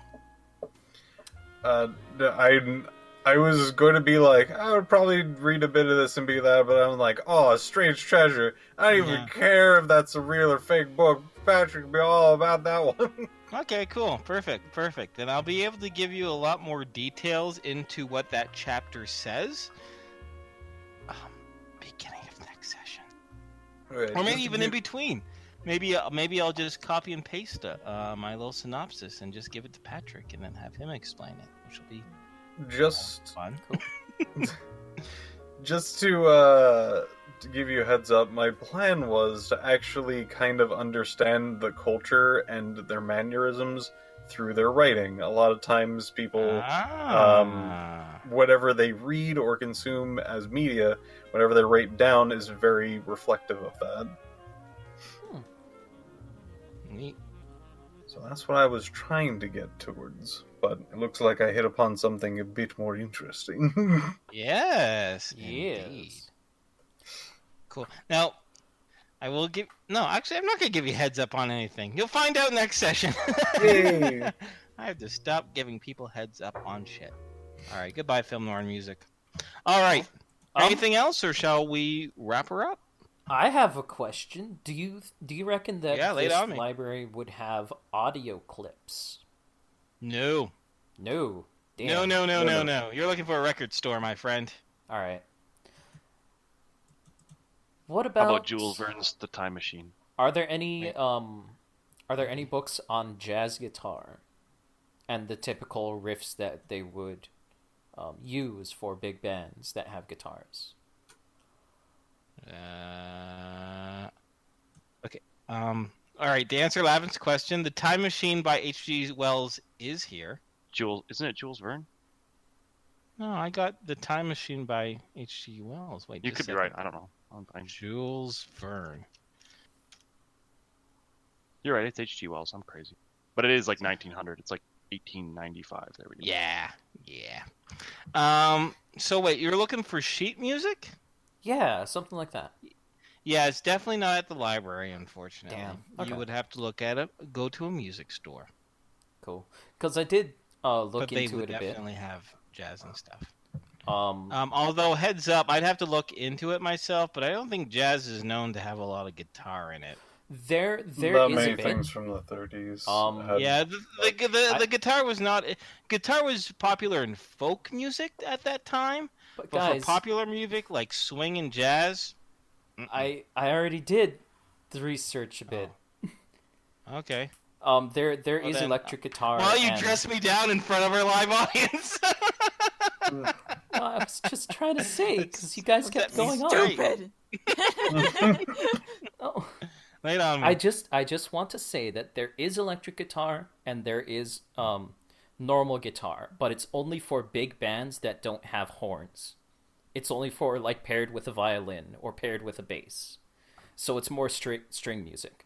But they did have it. It was not very common. Yeah, I was about to say. Okay, so the electric. Okay, all right. Yeah. All right. Oh But my God. this was before Hendrix and before Yeah. reverb and You all should that. see what the freaking electric guitars look like in freaking 1932. Yeah, Here, I'm gonna give it to you in actual pretty Discord. Crazy. Looks weird. Most of the instruments were Well, a that's lot just of music, brass, That's a lot useless. of was it cello? I think is what they're called, and piano. Those were Yeah. the big three, And the oboe. and the oboe. Oh, not the oboe. I'm teasing you. Okie dokie, home slices. Well, I think we'll wrap up the session now then. Yeah. And we'll catch you again. Unfortunately, due to two of our players not being able to make it next Sunday, we will not Oh, be no. able to play. The Make it only 3. person. 3 actually. Oh, 4. Oh, who else can't make it? Kriana, Piv, I Everybody can. but Squee. Lavin. I think the Yeah. only person that can make it is me. Oh, Maybe Squid. well, that would be boring. Only because it'd just be me and you and be like, No, I think he was calling you boring, Burn. He's like, oh, it's just Burn. Well, Oh. that would be boring. Oh, No, okay. if it'd be like, oh, it'd just be Piff, I'd be like, oh, that would be boring. Or, oh, it'd just be Squee, I'd be like, oh, and that would be boring. Yeah. And, oh, it would just be Kriana, I'd be like, that would be boring. No, And that'd be interesting, actually. You But I gotta admit, like, okay.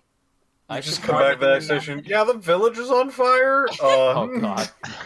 Entire town just blew up. It's not It like is normal fun. fire. It's more of just like, I don't know, like lightning fire. It's Lightning? kind of weird. Kind of purple. Do you guys want to say where you will be next week? Gen Con, obviously. I'm gonna be in North Carolina. Nowhere exciting. Gen Con. Yeah, there Yes, you go. Gen Con. I'll be soaking in that sweet, sweet rays while Piff is at Gen Con. Soaking in those terrible, scorching rays. Yeah, so if you guys are at Gen Con, you can probably find Piff. He'll probably be hanging out with our buddies, Jay, Faust, and the other TI guys. No. No? No, they're- He will fuck be those guys. very far It away is from like- him.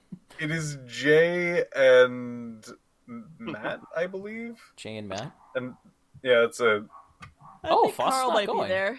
Yeah, I think. Yeah, Foster's She not had to going. cancel. Yeah. Oh. Well, anyways, thank you guys for watching. Yeah. I think that we're gonna have 3 galaxies this week. I'm pretty sure we're gonna have 3 galaxies this week. Hopefully. So see you guys Wednesday for that, and not next week Sunday. Ta-ta. Bye. Bye. Bye.